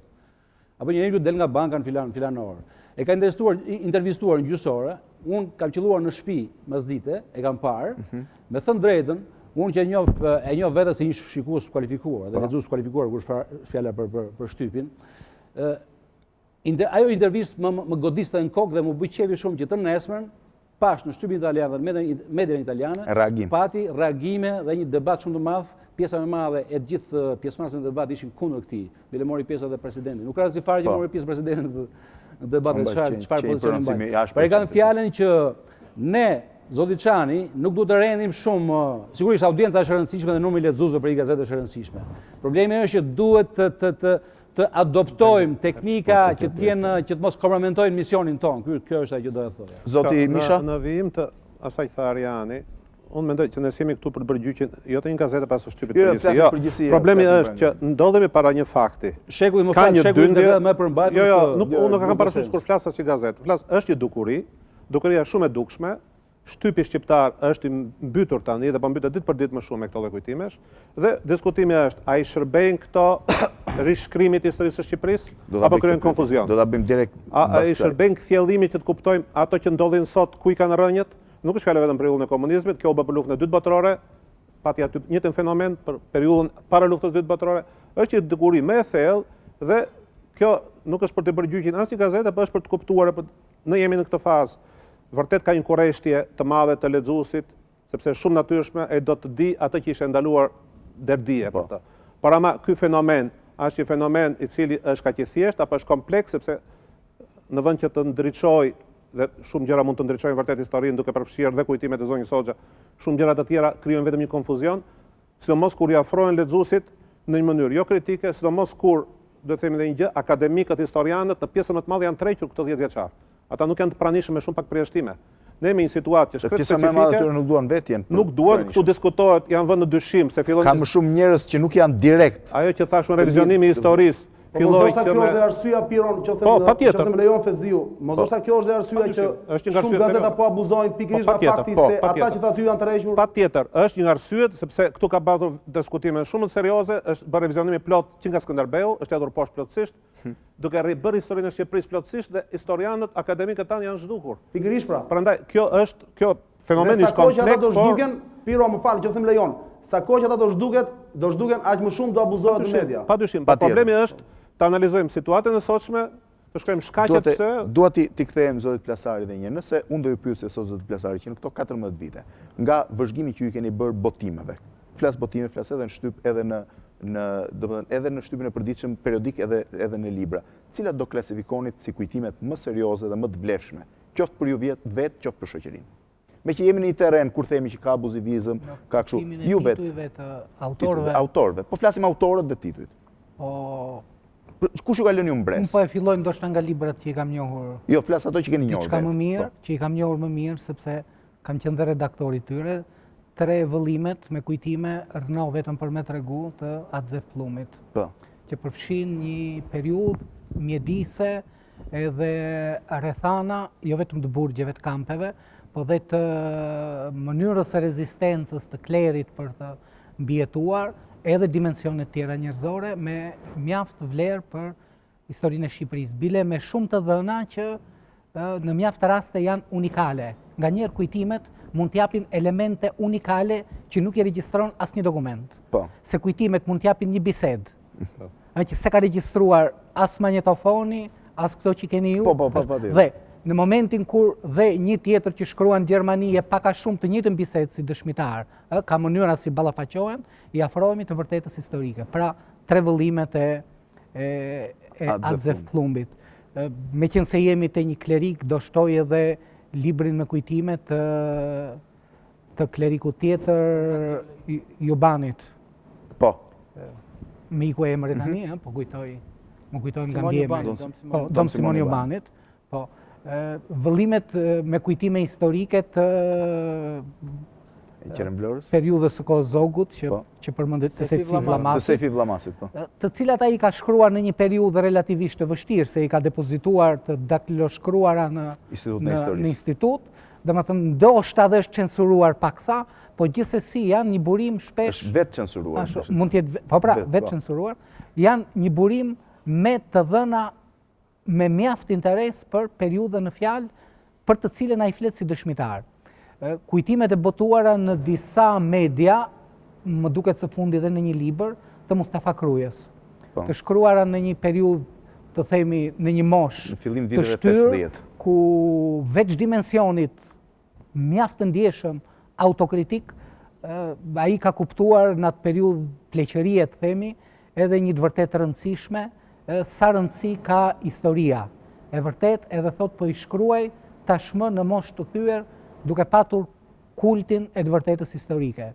Librat e dy vëllimet e Qerem Bej Vlorës. Dhe ndoshta këto janë titujt kryesor ose edhe kujtimet të tjera të kësaj tipologjie. Po nga shtypi përditshëm nga ajo që keni ndjekur apo s'ju ka lënë gjurmë?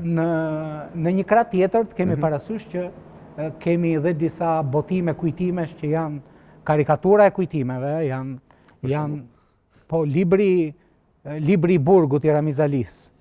Ne që jemi rritur ndoshta me letërsinë e huaj që di modelin Lemie Prigioni të Silvio Pellicos, libri që quhet Themelusi i letërsisë burgologjike, ta themi, kështu një libër model për jo vetëm për letërsinë italiane, po edhe për letërsitë klasike të mbar Europës. Ne ishte ushqyer Julius Fuçiku në shumë vite dhe komunizëm.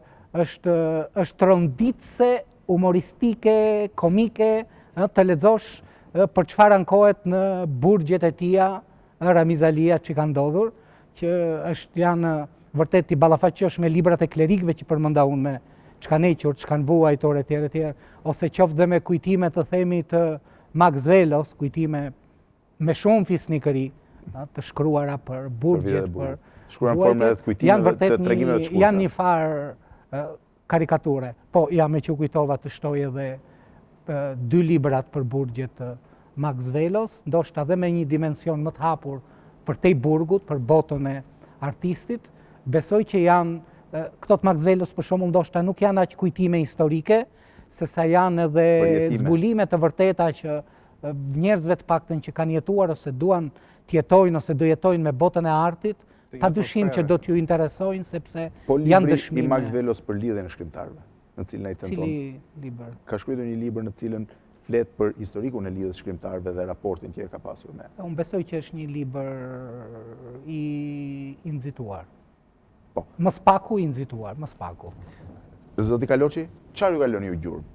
Jo vetëm nga librat, por edhe në pjesën e atyre që janë botuar shtypën e përditshme. Përveç librave që përmendi zoti Plasari, me cilin ndaj njëjtin mendim, unë do të avancoj pak në kohë, kam parasysh librin e Ismail Qemalit, botuar në Amerikë nga Ago Agaj.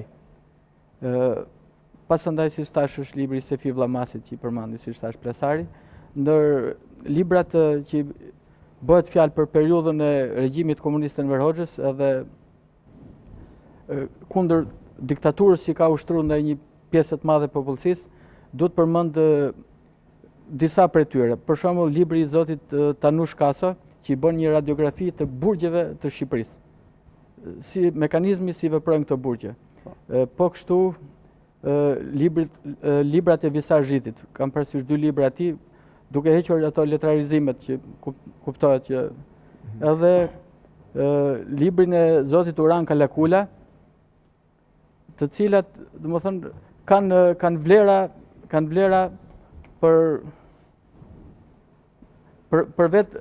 vetë ato që ka trajtohen aty, domethënë, si është ushtruar dhuna në burgjet, në tusit, në prokurorit, edhe deri në gjyqjet e atij sistemi. Po, zoti Çani, kishit një ndryrje? Jo, thjesht se nga që dëgjoj po flisin për librat, për burgjet, mos ndoshta nuk duhet haruar dhe libri i Lubonjës, për Fatos Lubonjës për burgun. Desha kurioz dia zotin Plasari çfarë mendimi kishte për cili do ishte opinioni i tij për librin që ka bërë Lubonja, Ridënimi. Libri i dënimi është për ridënimin apo për viti 17, sepse ka dy libra nga burgjet zotit Lubonja. Ridënimin kam lexuar. Po. E quaj një libër të shkruar mjaft mirë, të shkruar bukur, edhe me dëshirën për t'ju afruar maksimalisht të vërtetës aq sa ç'është e mundur. Kujtime, por po e hap parantezën në ekstrem, edhe në rastin e historisë, kur flitet për objektivitet, është krejt relativ. Jo më te kujtimet. Kujtimet, pa dyshim, kanë mjaft të ndjeshëm dimensionin subjektiv, i cili shpesh u jep atyre bukurinë. Se kur të lexojnë ndoshta kujtimet e mia një brez tjetër, do njohin dhe diçka nga natyra ime, nga temperamenti im, nga... Aurel, për shembull, detari Ana Frankut, që s'ka të bëjë me personazh historik, po të jep një atmosferë nga dëshmitë më të rëndësishme për periudhën e nazizmit. Dhe ajo është thjesht një vepër, një përjetim personal i një fëmie. Kështu që kur flasim me memoristikën janë të kujtimet e Max Velës. Po, Max Vela hyn në atë kategori pikërisht jep një atmosferë. Zoti Çani, me që jemi këtu para se ta kthej edhe një herë në studio. Ju vetë për shembull, cilat ju kanë lënë brez, cilat libra ose kujtimet botuara? Megjithëse thatë që nuk jeni një konsumator shumë i madh i kësaj tematike. Të them drejtën Fevzi, ky librin e xhmijës së fundmi, ishte goxha interesant. Unë krahasim me shumë njerëz tjerë nuk marr përsipër të them se sa i gënjeshët apo i vërtet ishte. Thjesht mua më pëlqeu dhe sinqerisht kjo gjë më pëlqen që të bëhet mod në këtë vend, ashtu siç ndodh në gjithë vendet e tjera, që para një libri të tillë, i cili pritet me shumë interes, si ishte libri i fundit i xhmijës, mua më pëlqen që të bëhen promovime Fevzi, më pëlqen të bëhet ajo që u bë pikërisht te Gazeta Shekulli, edhe pse zoti Nano nuk është dakord me mua. Sepse kjo s'të thuash kthehet në një debat publik më pas. Fakti që u bën një emision pikërisht për këtë temë. Jo, s'po e bëj për këtë libër unë. Jo, megjithatë është pjesë e debatit apo jo? Po. Është pjesë e debatit. Fakti që ju e bëni këtë gjë është gjë shumë e mirë apo jo? Dëshmia e zotit Nano që në kioskat e kushiten gazetat gjen 4-5 prenonçimeve të varura ku pjesa kryesore e tyre synon pikërisht në këtë pikë. Edhe këtë raport që do ta diskutojmë edhe më pas në vazhdim, edhe një ndarje në midis brezave që po krijohet. Zoti Nano, cilat kanë qenë? Po. Kemi një keq kuptim tani. Konsumi, blerja ka dhe dimensionin e gallatës, edhe të dëfrimit. Ka dhe gazetar që ne i kemi këtu ose i kemi në komunikim që shpesh edhe dëfrehen me ata që... Tani mos bëhemi sikur po i blem ose po i lexojmë vetëm se po manitemi nga të vërtetat. Ka dhe për të themi për të fshirë në një gjë që do edhe personazhet vet mund të fshinin me ato kujtime. Po patjetër. Mos absolutizojmë që kjo blerje që nga suksesi tyre. Kjo blerje dhe në rastin e atyre më ordinere është shumë komplekse dhe ndahen në kategori të ndryshme pse blihet. Nuk ka diskutim që ka shumë gjëra që blien dhe për të ble dhe gënjeshtrën, ble dhe dëshminë e krimit, se i duhet dhe dëshmia e krimit. Për ta ble dhe leckën e kpucëve për të fshirë, për të lustruar kpucët. Patjetër. Pra mos bëjmë sikur shitja e tyre. Për shembull Fevzi, nëse më lejosh të bëj një kompliment direkt me që jam në emisionin tënd, për shembull një nga shkrimet e fundit që ti vetë ke botuar në Gazetën Korrieri, ku ti je drejtor apo jo. Është një shkrim shumë interesant, të cilin nuk mund të rri pa e thënë. Është një shkrim ku i referohesh pikërisht kësaj të kaluara që po botohet me me një dimension kaq të madh në media dhe që ti e krahasoje me të drejtë me telenovelat apo jo.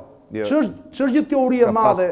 Ç'është kjo uri e madhe e njerëzve për të parë telenovela? Para se të jap fjalën zotit Nano, ka pasur një problem. Unë të paktën kam tentuar të ndaj ato kujtime ose ato shkrime ose ato tentativa që synojnë të zbardhin diçka nga historia, ato që zoti Misha i quajti grupe historianësh, qoftë edhe gazetarë, cilët synojnë me seriozitet të zbardhin momente të rëndësishme të historisë një vendi, nga kujtimet që janë për të kaluar kohën, që ti blej një gazetë, ulesh në një bordur, në një klub, merr dhe kafe në 200 lekëshe dhe lexon duke qeshur në njëherë duke u tallur, që kthehen si histori telenovelash, kjo nuk ka diskutim. Domethënë pikërisht për këtë besoj zoti Nano po këmbgulte, në cilat kujtime ti sheh dhe tenton të zbardhësh një moment gri të historisë dhe në cilin moment tjetër ti e lexon këtë histori ose këtë protagonizëm thjesht për shtyr kohën.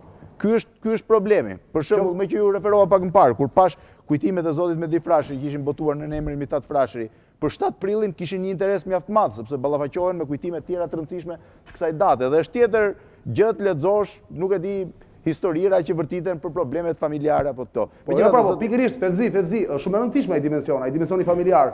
Do falësh domethënë sigurisht që ti je drejtori i emisionit dhe unë nuk dua të bëj kaq shumë ndryrje, po unë nuk mund të lë pa cituar, me që ti më ftove, nuk mund të lë pa folur pak sekonda për një personazh i cili ka folur dhe ka shkaktuar shumë polemika apo jo. Ka shkaktuar shumë debate dhe kjo mua më gëzon jashmasi, që ishte Liliana Hoxha, që ishte, se thuash, nusja e djalit e Enver Hoxhës. Ju e pat Fevzi që pati shumë reagime, edhe të kundërta, dhe kjo mua më gëzon. Të njëjtën gjë unë them edhe për Nexhmien.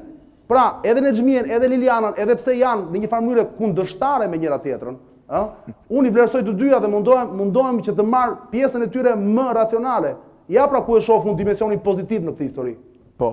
Një kolegu ynë i ka quajtur në një artikull botuar para disa ditësh poetika e turpit, nga që është specialist i poetikës, edhe vërtet të kujton diçka nga, themi, poetika e bregve të palara të bllokut, por ne nuk besoj që po diskutojmë për to tani. Po diskutonim emra serioze. Po diskutonim vepra serioze. Unë në Xhmie Hoxhën e kam lexuar jo sepse libri është interesant apo sepse më pëlqen, sepse ka libra që nuk lexohen sepse të pëlqejnë. Ka libra sepse që lexohen nga që ka një këndvështrim alternative, nga që ti në punën që bën të duhet të njohësh shumë këndvështrime. Kështu që kjo është arsye që kam lexuar në Xhmie, do ta lexoj prapë në Xhmie, po të bëj një libër tjetër. Apo Ramizalin apo edhe të tjerë. Këtu më bën përshtypje një gjë Fevziu që po të krahasojmë botimet e autorëve të cilët kanë qenë përndjekur nga regjimi, me botimet e autorëve që kanë qenë pjesë e regjimit, që kanë shkruar edhe më përpara, shkruajnë edhe sot, kanë bërë çka kanë dashur më përpara dhe vazhdojnë të shkruajnë sot, historitë e tyre. Këto të parat janë mua më duken më interesante, dhe që mund t'i lexoj më me qejf. Sigurisht edhe këto mund të veçojmë sa duhesh. Cilët do veçojnë? Cilët do të veçoni si historitë relativisht ose kujtimet më serioze? Nuk e di, fakt nuk kishim prekur dhe kujtimet e Petro Markos, zoti Plasari. Po, një nga librat Po, ndoshta libri Petro Markos, intervistë me vetën del edhe për te rëndësisë së kujtimeve. Unë besoj që është një vepër monumentale me peshë shumë të rëndë në kulturën shqiptare, që me kalim në kohës do vjetë re... Pjesë e cilës është shkruar në vitet 70. Po, me dy pjesë në kohë të ndryshme, pavarësisht nga kjo. Dëshmit që jep ai, sepse nuk janë vetëm kujtime, po janë dhe element të profesionalizmit, të marrëdhënieve me shkrimtarët, të parimeve të letërsisë, të humanizmit, dhe sidomos të personit që na shfaqet nga ato, se ne njihnim vetëm Petron të themi nga librat, tani njohim edhe si e kujton ai veten edhe si e ka parë veten në pasqyrë. Besoj që me kalim në kohës do bëhet një libër me peshë gjithë një më të madhe. Ja, ta mbaroj. Ja, se si mund t'i bëhet reklam një libri, po vika keq që e kam lexuar. Një libri që nuk ka nevojë për reklam. Një libër që s'ka nevojë. Lidhur me këtu përmend shumë titull, bën që edhe përgjithsisht jam dakord me çfarë u tha, por duke qëndruar tek krahasimi që për cilin aludova, nga këto autorët që kanë qenë përndjekur nga regjimi komunist, kam lexuar Max Velon, kam lexuar Lubonjën, edhe libri Ridënimi i Lubonjës është, unë nuk besoj që Lubonja mund të bëjë një libër më të mirë se sa Ridënimi. Dhe mendoj që ai është libër, nëse antologjitë letrare të shkollave tona ka nevojë për një dëshmi se si ka qenë regjimi komunist, mendoj që mund merret një copë e mirë edhe për të futur në antologjitë letrare shqiptare. Të shtoj edhe në kategori. Ja, ta mbaroj dhe e keni direkt. Ka dhe autorë tjerë që nuk e kanë lexuar. Fjalën ka botuar Visarxhiti, nuk e kanë lexuar. Atë Zeptumi që tha Plasari, nuk e kam lexuar, bile kjo bisedë po më nxit për të lexuar disa libra që s'kam lexuar. Dhe ndoshta ato kanë ato vlerat e tyre. Por i qëndroj asaj që thash që ballafaqimi i autorëve të përndjekur nga regjimi me autorët që kanë qenë Benjamin të regjimit është krahasimi fituar prej të parëve. Prej të parëve. Po, zoti Misha. Tani, unë kem duke mos shtuar më shumë në këtë rënditje veprash të cilat tregojnë që në fakt ekziston në këto 10 vjeçar një bibliotekë mjaft e pasur e cila do i shërbej ribërjes të historisë, jo thjesht të fakteve. Që shumë më serioze dhe më voluminoze se ajo 50 viteve. Duhet të shtoj vetëm dhe një gjë pa shtuar emra të tjerë se të vjen në mendojnë tjetër, që një pjesë e rëndësishme kujtimeve janë ato kujtimet shkruara nga tuaj që e shohin jetën shqiptare nga jashtë. Për shembull kujtoj kujtimet e tyre dy mësuese francezë që kanë qenë dikur në vitet 80 në Shqipëri, që tregojnë dhe nga jashtë shumë gjërat na dukeshin normale, kujtimet e një sekretari, se ishin dy një çifti, që janë shumë interesante, janë tronditse. Bulevardi Stalin numër 59. Banalitetin ose absurdin në cilën ne jetonim. I parë me sytë e njeriu normal, dy mësuese zakonshëm. Kujtimet e një sekretarit të ambasadës franceze, po këtu, që ka jetuar që ose me më të emra tani. Dhe ka dhe një sër, do mendoj në kur flasim për kujtimet dhe për rëndësin, janë shumë dhe ka shumë për të bërë dhe në drejtim të tuaj, duke filluar që nga udhëtarët e shekullit 19, që nga ani me shok, që po përgatitet një bërtim, që cilët me... Mase që nga Pugvili me radhë, gjerë në dëshmimtarët e periudhës të kohës të zogu, dëshmimtarët e kohës të luftës, sepse janë një pjesë tepër e rëndësishme e kujtesës historike. Po? Para se të ndalim dhe të avancojnë në këtë që tha zoti Misha, desha të them që ndër librat më të bukur që unë kam lexuar është libri i zotit Lubonja, Ridënimi, po them që e kam lexuar disa herë. Se harrova që parë për ta thënë. Librat të tjerë që do kenë që kanë një peshë të madhe në ndriçimin e historisë të Shqipërisë, për mua do të ngelen librat e misionarëve anglo-amerikanë që kanë shërbyer në periudhën e luftës së dytë botërore në Shqipëri. Kujtoj Julian Emery, Peter Kemp, sidomos Julian Emery është nga bitë e Shqipërisë, nga ata kanë shkruar me gjatë ftohtë dhe po, original shikojnë, domethënë nga një këndvështrim jo një anshëm. Zoti Plasari, me qenë se jemi në këtë debat, duhet ju pyes, por nuk e di nëse ju i keni ndjekur, besoj duhet e keni ndjekur në një seri kujtimesh të mbretit zog të botuara në shtyp. Po, kam ndjekur dhe besoj që janë, dëgjoj, për këto titujt e fundit që po flisnim, bëhet një ndarje në tipologji, që është përdorur me korektësitë e Sejfi Vllamasi, kujtime historike. Janë kujtime, domethënë, pretendohet nga një këndvështrim individual të shkruhet ajo pjesë e historisë që njeriu ka parë, që njeriu ka parë, ka dëgjuar, pa pretenduar që kjo është historia. Pa pretenduar. Këto kujtime kanë shumë të fortë dimensionin historik. Dhe marrëdhënia e tyre si burim me historinë e shkruar, me historiografinë, është shumë e afërt. Kemi të tjera të themi që kanë më tepër vlerat sociale, artistike, vlerat emocionale, letrare, siç janë kujtimet e zotit Velot, zotit Lubonja, etj. Kurse këta autor të fundit që po përmendim, si dhe këta, për zogun, kanë pikërisht dimensionin historik shumë të ndjeshëm. Dhe këta janë lëndë e parë, e cila ballafaqohet me burimet e tjera, për historinë. Pas një... Po, tap një parantez tjetër që më kujtua nga çfarë përmendi Pirroja, për shembull çështja e kujtimeve, përshkrimeve të udhëtimeve, siç ishin Pugvili e tjerë të gjithë këtyre autorëve. Edhe në tipologjinë e tyre kemi një element shumë të bukur. Kemi elementin e disa kujtimeve të autorëve që përshkruajnë udhëtimin e tyre në Shqipëri kur s'kanë qenë kurrë në Shqipëri. Sot me kjo nuk kanë qenë, ka qenë nga mesjeta e këtej u përhap shumë në rilinjët europiane, kjo që do thënë përdornin udhëtar të tjerë ose kujtime të tjerëve dhe ndërtonin dhe ata. Kjo që ne, ose që atëherë mund të dukej falsifikim, mund të jetë aktualizuar me kujtimet e tanishme. Sot është një vlerë shumë interesante, sot janë dëshmi shumë interesante se si dikush ka prodhuar kujtime, përshkrime udhëtimi kancelareske nga zyra pa lëvizur kurrë. Pra është shumë e larmishme ndoshta nga sa e mendojmë gjithë kjo botë e të shkruarit kujtimeve. Zoti Nano, meqense se zoti Çani e hapi, si i gjykoni ju dëshmitë e zonjës Hoxha, Liliana Hoxha, tash më së fundi, të botuara në shtyp? Regjia zotin Çani. Unë kam lexuar atë zonjën e madhe, ndërsa me këtë zonjën e vogël, me thënë drejtë, nuk i kam kushtuar në një vëmendje të madhe. Dhe përgjithsisht e quaj një, se Çani thotë që ka pas reagime, debate mëdha. Debatet janë mbyllur aty te obori atyre. Ka pas debat midis Nexhmijës, kësaj, djalit vet, edhe disa pasardhësve, të cilët pretendojnë që janë pasardhës të Merhoxh, disa kryetar Partisë Komuniste. Në shtyp ka bërë vetëm një shkrim, mos gaboj, Lubonja. Jo, po jo, në disa gazeta, Ka pasur. Por nëse nuk ka problem. Nuk e di të rigjem, nëse është ashtu. Zoti Kaloçi ju si i gjykoni? Unë i kam ndjekur ato debatet që i kanë bërë zonja Liliana Hoxha me vjerën e saj Nexhmien edhe bashkëshorti i saj Sokoli. Për mu, unë mendoj që ato janë probleme që ngelen vetëm në kuadrin e brendshëm të familjes. Për mu s'kan asnjë vlerë tjetër. Ajo mund të jetë dëshmira shumë interesante, me thënë drejtë, sepse ka qenë një dëshmitare e jetës në familjen Hoxha dhe mund bënë dëshmira Shumë interesante. Pikërisht pra Fevziu. Po nuk e ka bërë Ja ta mbaroj.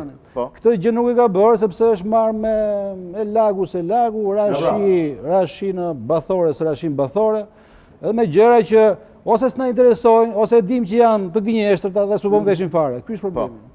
Ky pra është. Themun një kriter. Tu pra Fevziu. Ja ta themun një kriter. Po. O zotëri, unë qoftë se do shprehem në formë kujtimesh në herë, qoftë dhe kur mos jem më po t'i kem lënë, do shkruaj kujtimet dhe do shprehem për vete. Këto s'janë çështje kujtimesh. Se dhe zoti Çani unë nuk besoj që do shkruaj për vjerën. Pra, këto s'janë kujtime, këto janë çështje. Këto janë grindje polemike, nuk futen te kujtimet më zotëri. Po nuk shkruan njeri kujtimet për Enverin, për Nexhmi, shkruajnë për veten nëse kanë të tyre, to janë kujtime, nuk janë.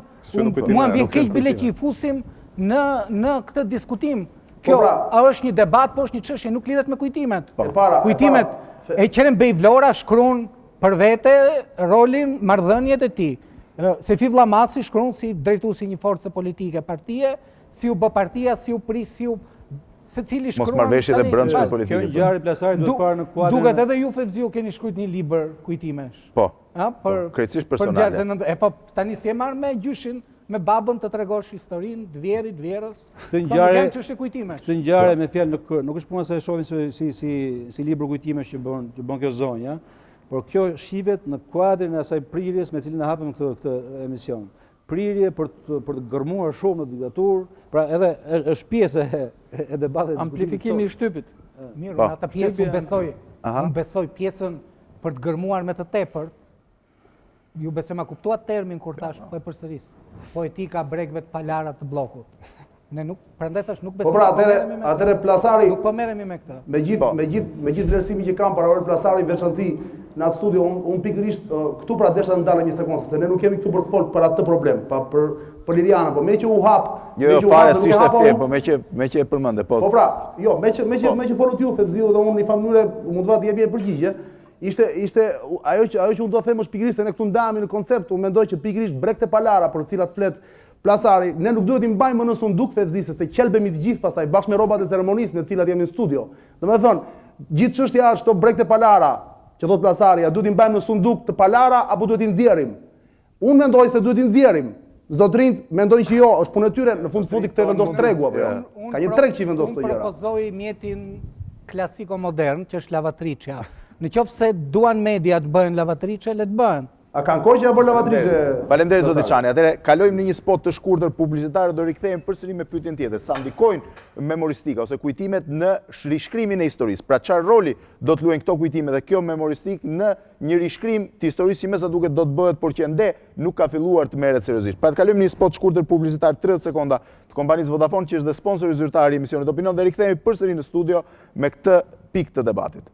Pra jemi rikthyer përsëri në transmetim të drejtë për drejtë në këtë debat, sikurse e thash, për një nga problemet që po duket se shqetëson ose që është bërë pjesë e debatit shoqërisë shqiptare dhe që lidhet me rrëfimet ose me historinë e së shkuarës, me memuaret, me kujtimet e një pjesë të protagonistëve të historisë së Shqipërisë së shkuarës, por edhe një pjesë të protagonistëve të nivelit 2 dhe 3 që duket se po kthehen në një nga konsumet kryesore të shtypit dhe shoqërisë shqiptare të tyre kohëve. Zoti Plasari, sikurse anoncuova përpara spotit publicitar, një nga problemet që do të diskutohet ose që vlen diskutohet tashmë është ç'rol do të luajë memoristika, duke e konkretizuar me këtë memoristik që kemi për shembull deri tashmë në këto 14 vite pas viteve 90 në rishkrimin e historisë së Shqipërisë. Ka disa herë që themi që historia e Shqipërisë duhet rishkruar, ka pasur disa këndvështrime në këtë studio madje, ka pasur debate për disa nga momentet e rëndësishme të historisë së shtetit shqiptar, pra nga viti 1912 e ktesi, që janë ato që lidhen me qëndrimin ndaj kryengritjes fshatare të Haxhi Qamilit, nga ato që lidhen me revolucionin, ose më fal, lëvizjen e qershorit vitit 1924, ato që lidhen me si thua qëndrimin që duhet mbajmë ndaj viteve të mbretërisë, ndaj luftës dytë botërore, ka qenë luftë civile apo një luftë çlirimtare, me historinë e viteve të komunizmit e tjerë. Pikërisht, cili do të jetë roli i kësaj memoristike në këtë drejtim dhe sa duhet ta vëmë në përdorim ose ti referohemi kësaj memoristike në rishkrimin e historisë? Pyetja është mjaft e drejtë, sepse këtu ka dhe një marrëdhënie shkak pasojë, unë besoj e thash paksa në fillim, që dhe prodhimi me të tepërt, me tepri i kujtimtarisë, edhe ky prodhim me tepri në një farë mënyrë lidhet edhe me mangësinë e historisë së shkruar. do me thënë me dopsit. Dhe mungesën e protagonizmit akademikëve që merren me këtë punë. Mos të ngatrojmë të akademikët, shpesh veprat më të mira të historisë nuk janë produkte akademikëve. Mos të ngatrojmë me, them në traditën europiane, botërore, mos të ngatrojmë akademikët. Vetëm Skënderbeun po të marrim, Noli nuk ka qenë akademik, Gegaj nuk ka qenë akademik, Falmerajerin u bë mësues shkolle, pastaj dikur me vonese pranuan, mos hymë në këtë temë. Pra, vetë mangësit që ka historia e shkruar e Shqipërisë, janë edhe ato një nxitje për botimin e pikërisht të këtyre veprave me kujtime, sidomos me kujtime historike. Në metodën e shkrimit historisë, kujtimet futen tek ato që quhen burimet. Janë kujtimet, burimet dokumentare, sot janë dhe dëshmit gojore, janë dëshmit e tjera paralele të cilat ballafaqohen brenda grupit të burimeve, njëra me tjetrën dhe sidomos i nështrohen një procesi që në disiplinën në fjalë quhet kritika e burimeve. Edhe kujtimet i nështrohen këtij procesi.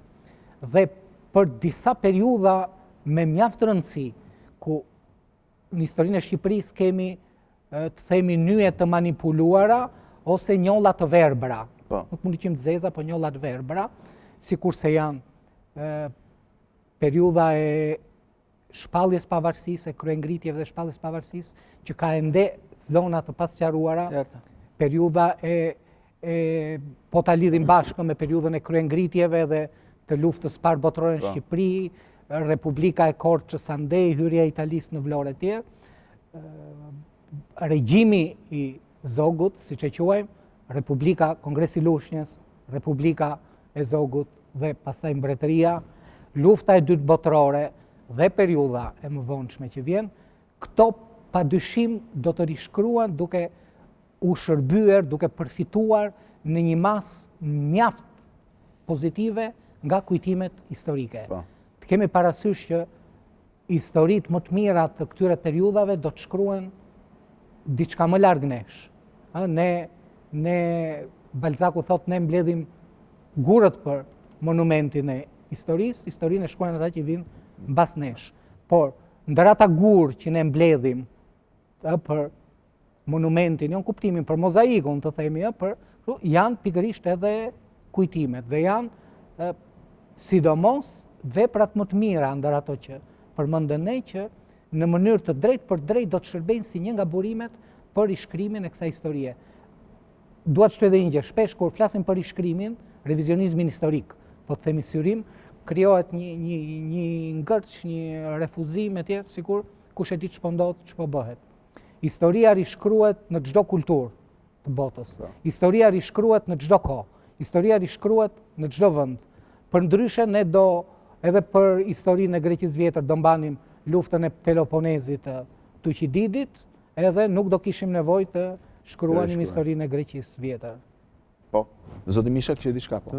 Duke plotësuar atë që tha Aureli, unë mendoj që ribërja e historisë, rishkruajtja e historisë është një proces në të cilën kujtimet janë një pjesë e rëndësishme burimore, siç janë pjesë e rëndësishme burimore kërkimet arkivore, që janë pjesë e rëndësishme shumë libra analiza historianësh, për shembull kujtojmë librat e Bërn Fisherit, për periudhën e luftës së dytë botërore, për periudhën e Zogut. Do të thotë është një akumulim burimesh në të cilat në bazë të cilat padyshim ka dhe mjaft të tjera. Tani problemi është për shembull nëse shohim Francën, në Francë u desën rreth 30 vjet një elitë e re, mos themi vetëm historianët, se jam dakord me atë që thot Aureli, shpesh herë gjërat më interesante janë bërë jashtë ambientit akademik, dhe kjo është një përvojë tani e njohur gjithë Evropën. Ishte aftë të përballonte klishet tabu të periudhës së Vishisë, ku kemi të bëjmë me përgjegjësitë me pjesë të era të ndërgjegjjes së një populli. Vetëm pas 30 vjetësh pas luftës së dytë botërore, francezët filluan të prekin një periudhë që e mbanin gati tabu. Kështu që unë mendoj, nuk është fjala vetëm për komunizmin, për gjithë historinë, tani është një periudhë akumulimi, janë botuar libra mjaft interesant, ka shkrime mjaft interesant, duke përfshirë edhe shkrimet mjaft provokuese të Aurelit, për shembull, etj. Në Shqipëri ka një debat serioz dhe vetë shqetësimi që ne shprehem këtu që tregon që ka një debat, ka një dëshirë. Po i cili çuditërisht po gjen përgjigje nga bota akademike. Ka një lloj të themi atë që bota akademike, një mbyllje, një lloj hermetizmi. Ne nuk mund të saktojmë afate, Pirro jep shembullin e Vishisë, unë po jap shembullin tjetër. U deshën 200 vjet që të mund të guxojë në Francë të revizionojë revolucioni, që të dilnin krimet, krimi i madh, gjenocidi i Vandes, që të zbuloheshin librat e lidhur me lëkurën e kundërshtarëve të rjepur të gjallë, koltukët e veshur me edhe një mos gjë përmendim tjetër, të tjera, Blendi? u desh 200 vjet pra që rryma jakobiniste për sa i përket revolucionit frëng kishte pushtuar katedrat dhe ishte në Sorbon, nuk ishte në rrugë, pra nuk mundej lehtë. U deshën 200 vjet që më në fund në Francë ky debat të hapej, edhe të themi dhe historianët më të bindur ndaj jakobinizmit dikur thoshin po pas ka mjaft probleme që duhen rishikuar. Duhet shtuar dhe një gjë tjetër, nëse flasim për një rishkrim të historisë së Shqipërisë, më shumë se kur sot ka dhe jashtë historian, figura serioze që janë duke marrë me historinë e Shqipërisë, sepse për historisë e Shqipërisë asnjë një vend nuk shkruhet vetëm nga historianët e vetë. Sot ka më shumë se kur, edhe për arsye të hapjes së vendit, edhe për arsye të një interesimi për ngjarjet e Ballkanit, kështu që është një proces i cili s'ka një afat, sepse gjithmonë, siç thotë Aureli, historia ribëhet, çdo brez e ribën historinë. Në bazë të burimeve të reja, historia ka dhe një lidhje, është dhe një organizëm i gjallë në një farë mënyrë që çdo brez e përjeton ndryshe një fakt historik, sepse historia s'është vetëm me fakteve, që në vitet 50 është bërë, historia është historia e mentaliteteve, është historia e kulturës, historia e zakoneve, fjala histori tani. Këtu ka një problem serioz, që ne kemi diskutuar në një emision tjetër këtu, si mësohet historia në shkollë. Sepse kjo ka të bëjë, ndërsa sot kemi një kurreshtje, një dëshirë të madhe, shumë legjitime dhe shumë pozitive që njerëzit të njohin historinë dhe kjo ndonjëherë mund të ketë pasoja që mund të lexojnë çdo lloj gjëje që ndonjëherë janë dhe gjepra, por ama nëse vazhdon kjo gjendje ne do kemi një largim të interesit të njerëzve. Nëse kemi ato tekste shkolle, nëse kemi ato fakultete, kjo është një pjesë tepër e rëndësishme sepse ky interes, ky debat që unë mendoj është serioz në fragmente të caktuara të shoqërisë, nuk pasqyrohet të nuk hyn në tekstet e shkollës. Tekstet e shkollës janë një banalitet që ka një dëm afatgjat në konceptimet, mjafton të është përjetimi i shumë nga dukurive të viktimizmit historik, që të mbyllin mendjen për të analizuar mendje hapur periudha të caktuara, ose që në vend që të analizojnë periudhën e luftës, 5 partizanëve shtojnë 5 ballistë, mbushet libri me emra dhe duke sikur atëre ran politika e ballancimeve për të qenë. Ne pam që ishte gjë dhe librat historisë janë bërë nga librat më të bezdisura për nxënësit, sepse janë mbushur me detaje, me emra, me marrëzira, dhe këto janë pjesë të këtij debati ton, por padyshim kërkojnë një debat mjaft më të gjerë. Po, zoti Nano? Vetëm unë mendoj që sot, pak të mbas vitit 90, nuk shtohet më nevoja për të shkruar historinë, për të pasur historinë tonë. Tani unë mendoj që përfundimisht kjo histori ka marrë fund. Sot ne do bëjmë historitë, sepse mund të ketë këndvështrime të ndryshme, qëndrime të ndryshme mbi ngjarje të caktuar. Fjala vjen u fol për revolucionin francez. Një gjë, ne akoma në konceptin që duhet ta shkruajë Akademia e Historisë së Shqipërisë. Nuk ekziston, Akademia ka të drejtë ta shkruajë historinë, po nuk ka në botë më versione zyrtare të historisë. Po ka disa mund të ekzistojnë, as i vend botë. Rishkrimi presupozon pikërisht këtë që thoni. Se rishkrimi nuk është vetëm sot me nesër, por është dhe paralelisht. Në historiografi, në metodologji, kjo quhet qëndrimi i dy historianëve ndaj të njëjtit burim. A duhet të ketë qëndrim zyrtar? Vetëm sepse unë e thashtë se mund krijohet përshtypje tek teleshikuesi që ne po flasim për një histori të unifikuar, për histori që e kemi, e bëm tani edhe të rrimur. S'mund të ekzistojë. Kjo nuk ekziston. Ajo histori e unifikuar ekziston vetëm kur ekziston një sistem ideologjik i cili mundohet të imponojë një vizion të tij mbi historinë, sepse përmjet historisë legjitimon të tashmen. Ju Pirro ngritet një problem të madh, që është problemi i historisë që mësohet në shkolla. Unë mendoj që ajo nuk është historia e vërtetë.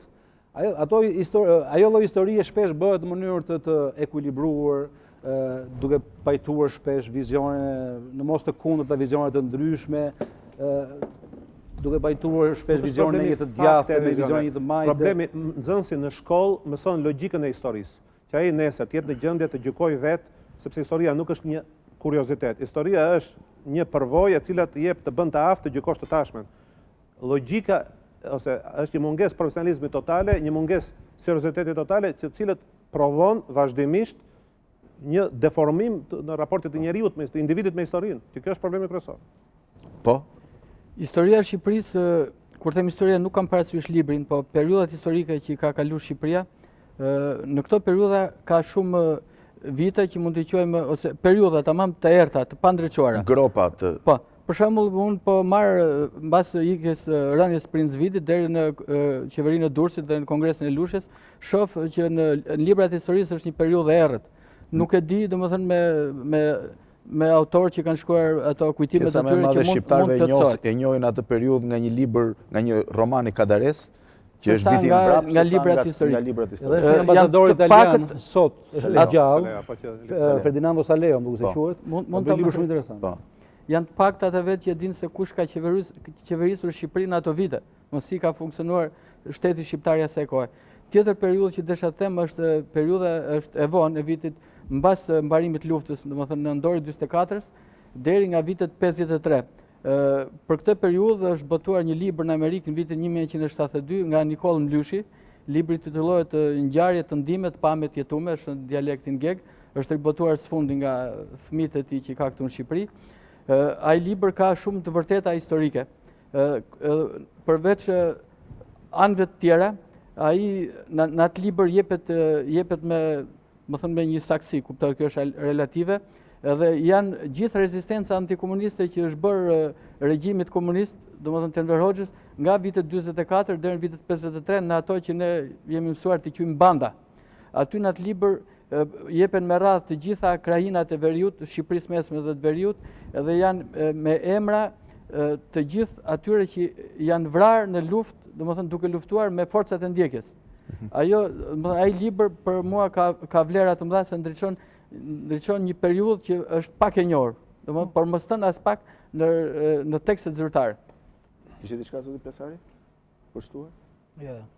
Kam diçka për të sjellë. Në këto diskutime ne kemi, është normale që kemi mendime të ndryshme, sepse po të futemi në një strukturë të tillë menduari politik, unë nuk mund t'i quaj banda që luftonin kundër Enver Hoxhës, se këtu kishte një qeveri të njohur nga fuqitë e mëdha, edhe kur vendoset kjo qeveri për mentalitetin, për mendsinë time nuk është e pranueshme që dalin grupe në mal thotë unë s'njoft në Tiranë. Po ky është një diskutim tjetër dhe gjithë secili ka mendsinë e vet. Është vlen diskuton. Ndoshta për kurreshtje, ka rastësisht ka rënë në dorë bashkë me Veton Sorojn një raport i UDB-s për emigracionin shqiptar në periudhën 44-52.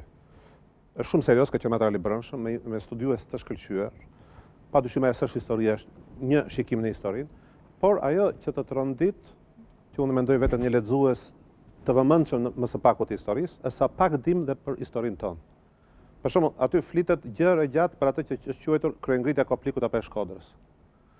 Vetë personazhet kryesore të saj, vetë ajo histori, përveç asaj historisë të një kishe që vetëm morën armët, ne s'dim asgjë, ne dim vetëm pjesën folklorike që na është ofruar. Dhe në këto 12 vjet asnjë përpjekje s'është bërë për të rrëmuar një çik më tej në atë periudhë që është kaq afër në histori. Dhe është një proces i gjatë, i cili do shtohet si tull dita ditës. Unë mendoj që janë bërë vepra shumë serioze për periudhat çik më të largëta, për periudhat që në luftën e dytë botërore, por as ato asnjë vepër nuk është historia sepse ato shtohet, por mendoj që është një proces që do vazhdoj gjatë. Folëm 30 vjet për Francën, duke parë parasysh elitat që ka Franca, intelektualët, shkollat historike më të avancuara në botë se mos në vitet 50, një vend si Shqipëria, dhe është e natyrshme.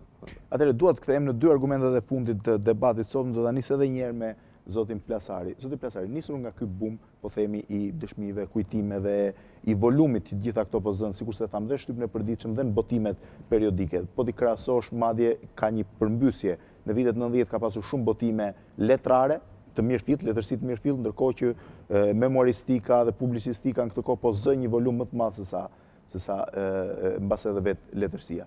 A duhet ketë të paktën paralel me botimin e tyre dhe një vështrim kritik ose serioz tyre? A duhen shoqëruar për të mos u lënë krejtësisht në gjykimin dhe vlerësimin e një lexuesi që mund të çoroditet nga kjo lloj? Për shembull, po marr një rast të fare të freskët, me që e përmendëm. Kujtimet e zonjës Hoxha për vetvrasjen e Mehmet Sheut, raportin e tij me Enver Hoxhën. Ka një version të zonjës Hoxha, natyrisht ka një version të zotit Bashkim Sheu, që për mua është nga më seriozët, ka disa versione tjera të hedhura në për të madje edhe nga shtypi. A duhet ketë një qëndrim ose një koment që të tentoj të jetë më realist në këtë gjykim? Në rastin e kujtimeve, unë mendoj që ky procedim do të ishte diçka e vështirë, sidomos në rrethanat në cilat ndodhet shoqëria shqiptare dhe kultura shqiptare. Sepse ne vim nga një periudhë me një përvojë të keqe me qëndrimet kritike. Unë dhe Pirroja e di më konkretisht se kemi qenë me afër, për shembull, si veproi me letërsinë e huaj, që i ofroi bashkë me veprën lexuesit një parathënie, justifikuese, shpjeguese dhe shpesh për t'i thënë që këtë vepër lexoje kështu si të them unë. Është gati një ndërhyrje në shijet e lexuesit, në mentalitetin e tij, të themi në aftësitë e tij inteligjente. Është t'i vesh në dyshim ta bësh pak si bagëti. Domethënë ti thuash ti ditë lexosh, po unë po të them lexoj. Kur lexuesi mund të jetë edhe më inteligjent se sa ne që ja ofrojmë këtë variant ose këtë interpretim ose këtë kritik. Pra e quaj që e para në rastin e kujtimeve kjo gjë është e vështirë, sepse janë diçka krejt, janë personale dhe karakterizohen nga subjektiviteti. Po kujtime. Dhe e dyta për këtë përvojë të hidhur që ne kemi në rastin e kujtimeve. E quaj shumë të vështirë që të mund të realizohet. Natyrisht unë mendoj që në çështjen se pyetja juaj do të shkojë drejt çështjes temi të seleksionit të përzgjedhjes. Çdo lexues edhe në rastin e kujtimeve lexon atë që do ai. Këtë të mos ta harrojmë. Edhe në këtë rast kemi të bëjmë me një marrëdhënie psikologjie të aplikuar, sidomos kujtimet për periudhën komuniste, periudhën kur shumë prej nesh e kanë patur jetën një dramë, kur shumëve prej nesh, themi, ai regjim na ka deformuar, na ka dashur të na përçudnoj dhe me siguri diçka na ka mbetur nga ai deformim që nuk hiqet.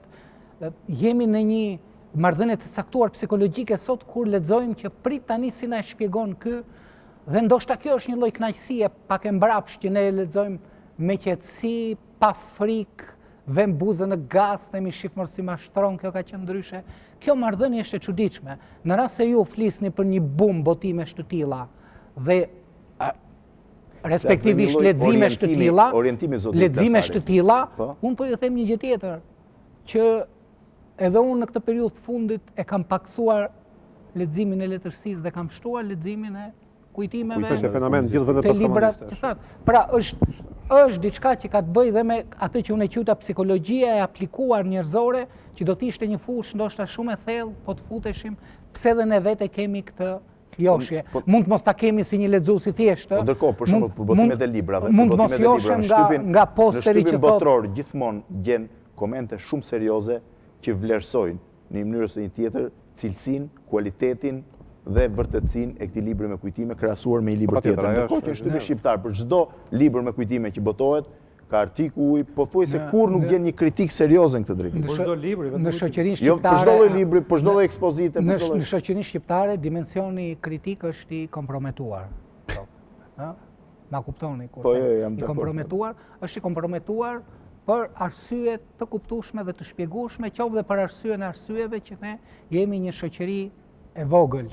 Edhe Mitrush Kuteli thoshte që sot autori një libri të vë kobure në gjoks, jo nga që e ke kritikuar, por nga që nuk e ke lëvduar, aq sa do të donte ai ta lëvdonte. Dhe kështu do prisheshin ndoshta marrëdhëniet edhe midis nesh, nëse unë do filloja kritikat për librin tuaj. Vetë se unë desha të bëja një vërejtje, sepse flasim që ka një korreshtje dhe është e kuptueshme, është e pranueshme. Por unë të bëja pyetjen, kush është ai lexuesi që ka këtë korreshtje? Çfarë moshe ka? Sepse unë e qërem bejvlorët që batuam që kelime sukses. Unë kam pyetur shpesh. Të rinjt përgjithsisht janë gjithmonë më tepër duke larguar nga kjo. Kur vjen puna për komunizmin, akoma më tepër nuk i intereson fare. Dhe ky është fenomen shqiptar apo fenomen i përbotshëm? Mund ta them, besoj se është i përbotshëm, kam parë shumë për në shkrimet të Adamiçnikut për Polonin, që tronditeshte me studentët që nuk i interesonte asgjë më për periudhën e komunizmit. Kjo ka të bëjë ndoshta me atë që Adamiçniku vetë quan bolshevik, anti-bolshevizëm bolshevik, atë mënyrën se si u trajtua komunizmi në mënyrë bardhëzi në fillim, në shërbim të një politike caktuar që të ne u bë grotesk me gjyqin një gjyq të kafeve, në mënyrë që trajtoheshte si një fenomen social, politik, kulturor, këshillërojnë të tjera, por është një realitet, mendoj, nuk kemi të dhëna statistikore se për asgjë këtu nuk ekzistojnë, por unë nga pozita e një botuesi vrej që ka një dallim brezash generacional në interesin ndaj historisë. Dhe kjo lidhet me mënyrën si mësohet historia, unë prandaj kam atë shqetësim të madh, mënyrën se si shoqëria jonë përballon të kaluarën e saj, që është në formë kurreshtijës, apo në formë analize për të kuptuar pse. pse. Kjo pa dyshim edhe me moshën. Po është një fenomen. Unë besoj që dhe ne nuk kemi lexuar histori kaq sa lexojmë sot kur kemi qenë adoleshent. Kemi lexuar gjëra të tjera.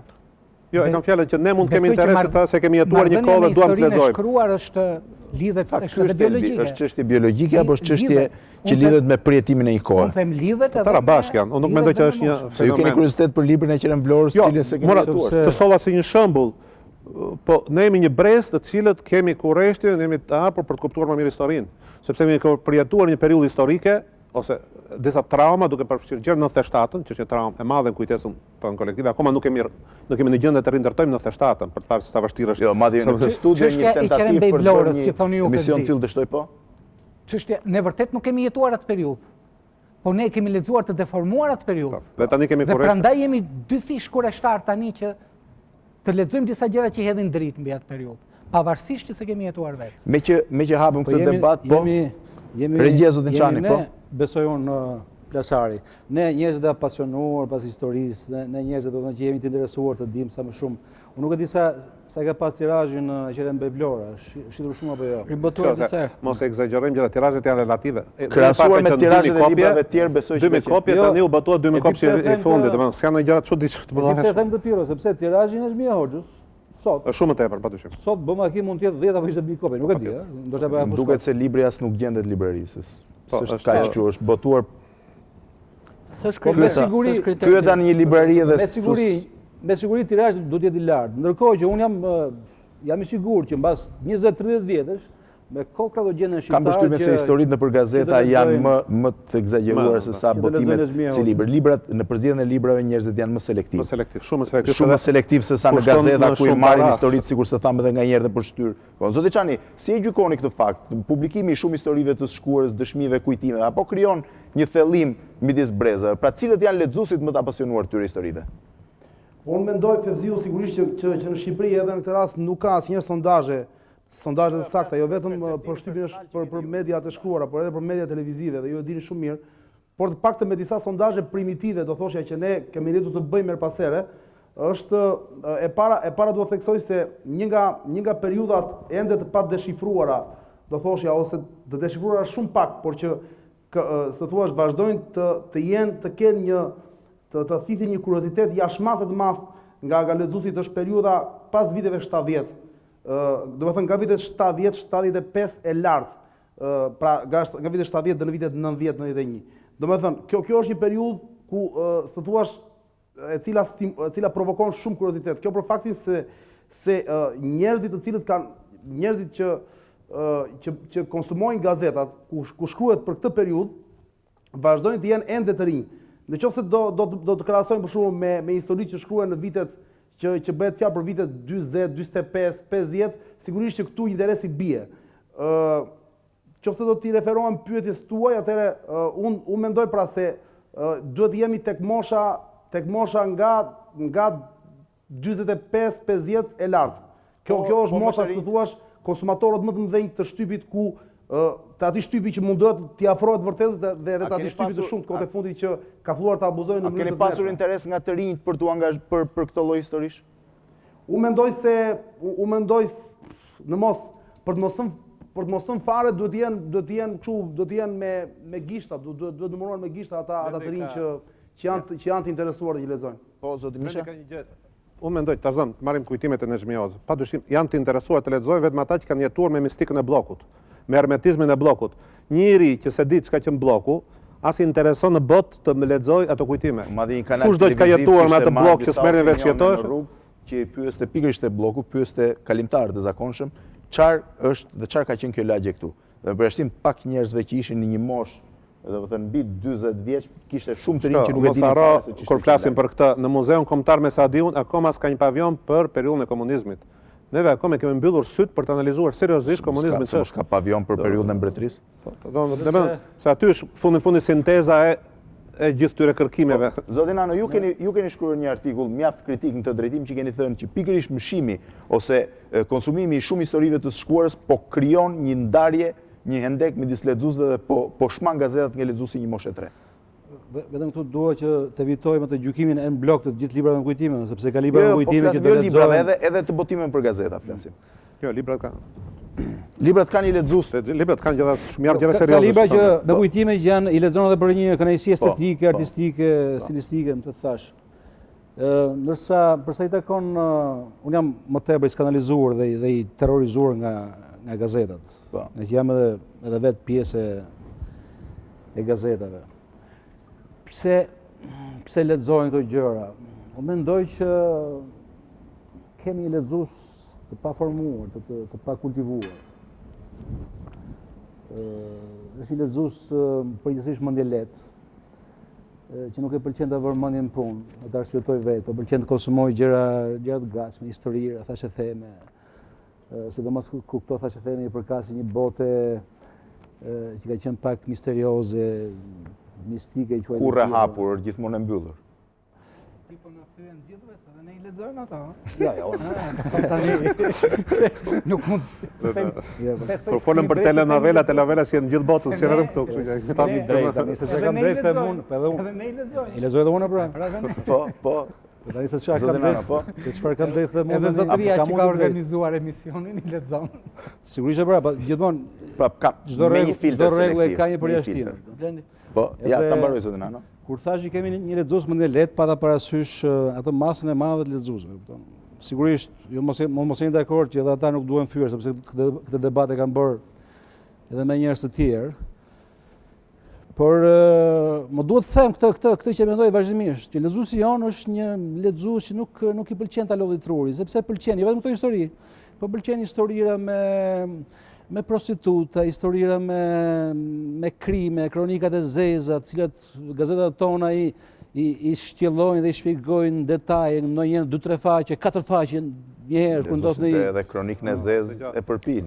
E pra një kohë që banditët e këtij vendi servireshin me shumë penelata roz, një oponent. Ja, ta mbaroj po. Ne faqet e kulturës, në gazetat serioze perëndimore, janë faqet më të mira, më të përgatitura, edhe më të storolluar nga pikpamja intelektuale. Këtu faqet e kulturës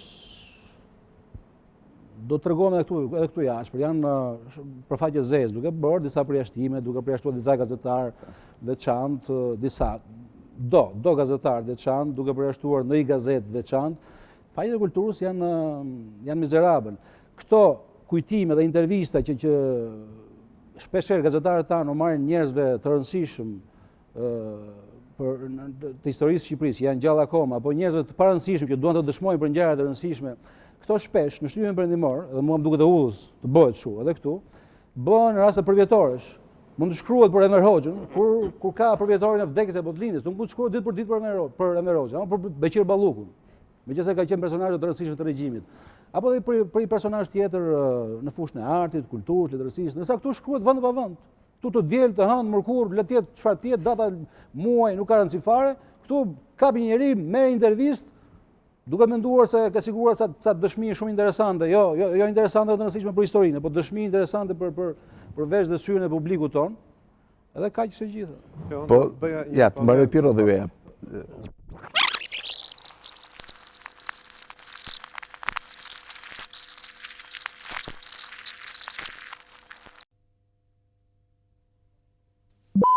Tani drejt, tani se çka kam drejt them unë, po edhe unë. Edhe ne i lexojmë. I lexoj edhe unë pra. Po. Tani se çka kam drejt, se çfarë kam drejt them unë. Edhe zotëria që ka organizuar emisionin i lexon. Sigurisht pra, gjithmonë çdo rregull ka një përjashtim. Po, ja, ta mbaroj zotin Nano. Kur thash që kemi një lexues mendje lehtë, pa ta parasysh atë masën e madhe të lexuesve, kupton. Sigurisht, ju mos jeni dakord që edhe ata nuk duhen fyer, sepse këtë debat e kanë bërë edhe me njerëz të tjerë. Por më duhet të them këtë që mendoj vazhdimisht, që lexuesi jon është një lexues që nuk i pëlqen ta lodhi truri, sepse pëlqen jo vetëm këto histori, po pëlqen historira me prostituta, historira me krime, kronikat e zeza, të cilat gazetat tona i shtjellojnë dhe i shpjegojnë detaje, ndonjëherë 2-3 faqe, 4 faqe një herë ku ndodh në edhe kronikën e zezë e përpin. Një kohë që banditët e këtij vendi servireshin me shumë penelata roz, një oponent. Ja, ta mbaroj po. Ne faqet e kulturës, në gazetat serioze perëndimore, janë faqet më të mira, më të përgatitura, edhe më të storolluar nga pikpamja intelektuale. Këtu faqet e kulturës do të tregojmë edhe këtu jashtë, janë përfaqe zezë, duke bërë disa përjashtime, duke përjashtuar disa gazetarë veçantë, do gazetarë veçantë, duke përjashtuar në i gazetë veçantë. Faqet e kulturës janë mizerabël. Këto kujtime dhe intervista që shpesher gazetarët tanë o marrin njerëzve të rëndësishëm të historisë Shqipërisë, janë gjallë akoma, apo njerëzve të parëndësishëm që duan të dëshmojnë për ngjarje të rëndësishme, këto shpesh në shtypjen perëndimor, edhe mua më duket e udhës të bëhet kështu, edhe këtu, bëhen në raste përvjetoresh. Mund të shkruhet për Enver Hoxhën, kur ka përvjetorin e vdekjes apo të lindjes, nuk mund të shkruhet ditë për ditë për Enver Hoxhën, ama për Beqir Ballukun, megjithëse ka qenë personazhe të rëndësishëm të regjimit. Apo dhe për një personazh tjetër në fushën e artit, kulturës, letërësisë, ndërsa këtu shkruhet vend pa vend. Këtu të diel, të hënë, mërkur, le të jetë çfarë të jetë, data, muaj, nuk ka rëndësi fare. Këtu kapi njëri, merr intervistë, duke menduar se ka siguruar ca dëshmi shumë interesante, jo interesante dhe të rëndësishme për historinë, por dëshmi interesante për vesh dhe syrin e publikut tonë. Edhe kaq është e gjitha. Po, ja, të mbaroj Pirro dhe veja. Nuk mund mendoj që mund të vëmë epitetin mendje lehtë, sepse një vend si Anglia, që nga vendet më të kulturuara të botës sot, gazetat kanë tirazhin absolut, janë tabloidet, janë gazetat që bazohen pikërisht në këtë lloj gjë. Domethënë është në natyrën njerëzore, njeriu nuk mund mendoj gjithkohon gjëra serioze, do të zbavite, do të kaloj kohën. Pastaj unë mendoj që kemi një gjë që është faktor pozitiv, që nga frikë mos humbasi. Për sa kohë njerëzit kanë kurreshtë të njohin kaluarën, të njohin nga vinë, kjo është një operacion intelektual në fund fundit. Pavarësisht se shpeshherë ajo që konsumojnë mund mos jetë cilësisë së duhur. Unë do kem frikë në atë moment që njerëzit duan të dinë më nga vinë. Që atë do kërkojnë vetëm një konsumizëm të përditshëm, do të kërkojnë vetëm telenovelen. Kështu që unë nuk jam dakord, unë mendoj që është një moment i rëndësishëm, gjërsa pjesa më e madhe, një pjesë e rëndësishme, jo pjesa e madhe, me gjithë kufizimet kulturore që mund të kemi si shqiptar, janë kurreshtar dhe kurreshtia është një pjesë e një qenie intelektuale, pavarësisht se kush është formimi. Janë kurreshtar të njohin të kaluarën tyre, të njohin qoftë atë bllok si ka qenë. Kur mos çajnë në kokën, dhe unë prandaj kam frikë për brezat. Kur mos çajnë kokën më fare, të lexuesve të rinj që se din fare se çka qenë. Unë mendoj një figurë si Enver Hoxha, që fundit duam s'duam, ka qenë dominues për një gjysmë shekulli, duhet trajtuar dhe mund të zëri vend plot, pa ma të trajtohet seriozisht që të kuptojmë tipologjinë, të kuptojmë një epokë të tërë, në fund, se s'është vetëm Enver Hoxha, padyshim. Por problemi është mënyra si trajtohet, si e the vetë, nëse trajtojmë kujtimet nostalgjike të një piloti që e pas ka shtrënguar dorën atij, të s'kemi të bëjmë, aty është një abuzim, një spekulim. Nëse ne të trajtojmë gjëra që edhin dritë në figurën e këtij njeriu që është hermetik në biografinë e tij. Nuk ka ekziston as biografi e këtij figure, ekziston vetëm me një francezi. Ekzistojnë me 10 faqe me kujtime të tij. Janë serioze. Kujtimet e tij janë, unë them biografi e tij kritike. Po merren në mbrojtje lexuesit, në cilin duhet ka një raport më të shpeshtë.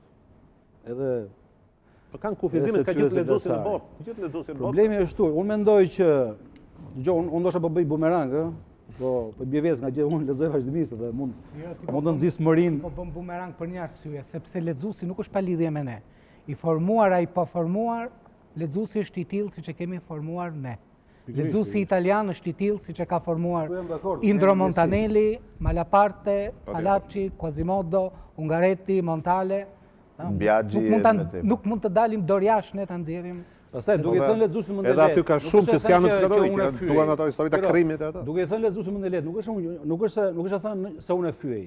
Një lexues që lexon vazhdimisht historitë e Beckhamit me Victorian, që lexon historitë të tjera të ngjashme me këtë. Kush janë bestsellerat të botë? Në gjithë botën bestseller janë këto gjëra. Njeriu nuk është thënë që është një lexues i keq, po është një lexues mund të let, si quhet dot mund të let. Po, se Kaloçi? Ta kërkoja fjalën se për vetë rubrikën historike që mbulojnë gazetë shqiptare për vitesh, më takon mu të bëm oponenti asaj që i tha zoti Nano. Nuk mendoj kurrë që është një lexues i pakulturuar dhe mendje let. Unë mendoj e kundërta.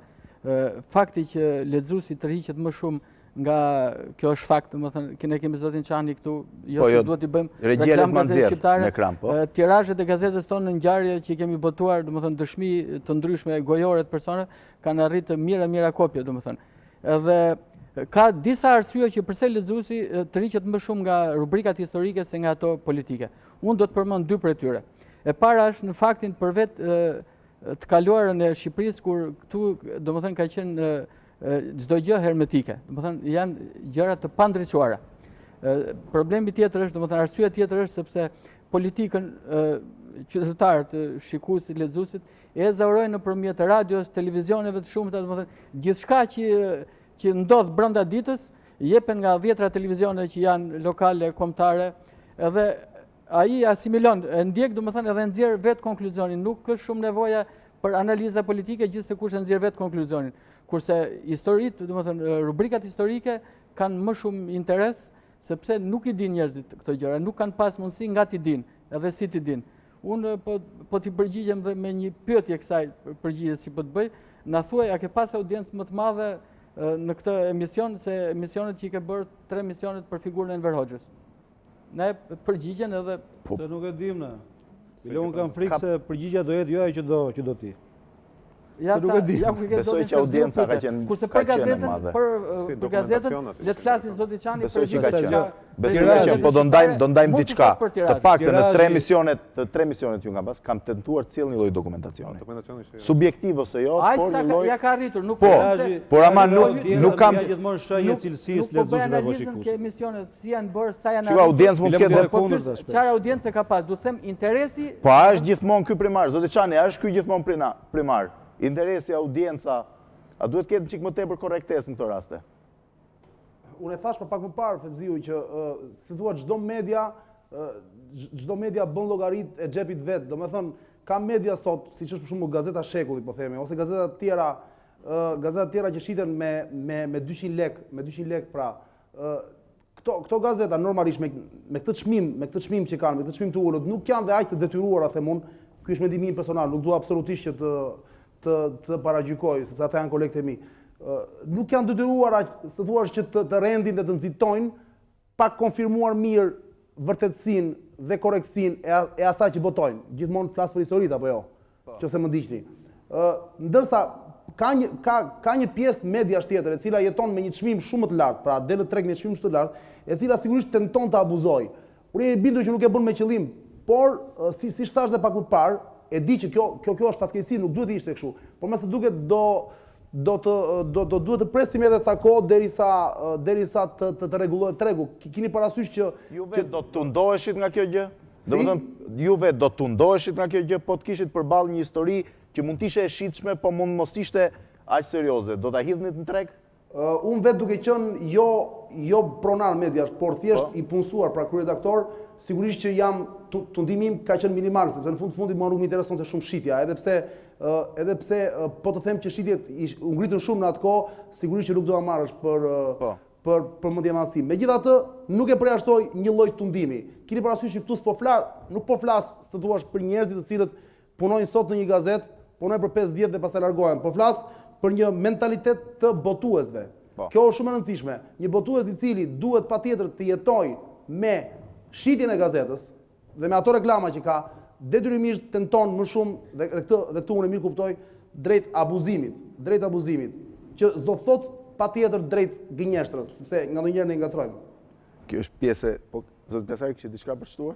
Jo, vetëm nëse më lejoni ju të mediave, pse i quani media? Si është termi? Në ç'kuptim? Media, çdo më thënë. Mjetet mas media, çdo më thënë. Mjetet komunikimit masiv. Në rregull, nuk e diskutojmë këtë. Atëherë, është normale për mediat që të bëjnë konkurrencë te numri i lexuesve, te numri i shikuesve, i konsumatorëve, se janë mjetet komunikimit masiv. Me elementin, me treguesin sa masive janë, ato justifikojnë dhe mbajnë jetën e tyre. Nuk jemi të themi në letërsi, në pikturat e Picassos që nuk janë. Pikërisht pra duhet bërë dallimi. Plasari ka shumë drejt. Po vetëm se gjë. Fakti që ti je fitimtar me gazetën tënde në garën e madhe për audiencë, nuk na heq ne të drejtën për gjykuar që ti megjithatë ja gazetë e keqe. Fjala vjen, a? Jo, patjetër. Patjetër, vetëm se përgjigja është shumë e thjeshtë Mustafa në disa raste. Për shembull, sikur të ishim në tavolinë duke pirë kafe, do thoshë Mustafa, pse s'provon të hapësh një gazetë vet dhe ta bësh ndryshe. Domethënë, tani nuk e kam me ty, e kam miqësisht. Domethënë, është shumë e thjeshtë të bësh kritizerin. Unë them se duhet bëjmë një punën pasi të fillojmë kritikën, e kupton? Duhet punojmë një. Aureli tha gjithë saktë, kupton? Nëse do binim dakord që kemi një lexues Mustafa, jo ajtë kualifikuar, ja ta mbaroj. Po. Jo ajtë kualifikuar sa lezuesit e të tjerë, po ndryshojmë formulimin. Unë thash ashtu si e kemi pjesë ne në formimin atij lezuesit. Kjo është një vërtetë e shenjtë. Gjithë kemi përgjegjësi, edhe unë kam përgjegjësi. Që nuk marr pjesë në bërjen e gazetës. Po janë pjesë e shtypit. Përgjegjësi edhe pozitive, se ndoshta se kuptove prap. Me të mirat, me të këqijat, ai është ashtu siç e kemi formuar ne. Semi jashtë. Unë them që mund të dalë, them e kam formuar mirë me përkthimet e mia, s'kam mundur bëj dot gjë më tepër, tjetri thot unë me shkrimet e mia. Ky është lexuesi që kemi, këtë marrëdhënie kemi ne me lexuesin. Unë them që lexuesi nuk mund ta gënjesh vazhdimisht. Mund ta gënjesh me titull spekulativ një herë, 2, 3, po lexuesi sot është tepër i kualifikuar, bise as nuk diskutohet edhe shumë më i kualifikuar se disa drejtues gazetas. Ka lexues i gënjen që s'kemë të. Çështja është si tha zoti Plasarit që të dallosh se ç'lexuesit lexojnë për gallat dhe ç'lexojnë për ta përftuar prej saj. Ka histori që lexohen, kënaqesh i tutje dhe ka histori që mbeten. Pa fyer një njeri, pa fyer asnjëri. Marrim vetëm diferencën e niveleve të arsimit. Nga i njëjti shkrim, nga i njëjti emisioni juaj, Fevzi, nxjerr diçka një lexues me studime pas universitare, akademikët që përmendet ju, nxjerr diçka një lexues me studime universitare, ai me studime të mesme, nxjerr një me shkollë të mesme dhe nxjerr një edhe me një formim të mangët, fatkeqësisht për fatkeqësinë e tij. Gjithë secili nxjerr recepton atë që mundet nga një emision, nga një artikull, nga disa kujtime. Nuk kemi që mund të nxjerrë vetëm ky lexues ose i kualifikuar, i cili është i kualifikuar. Ai akademiku.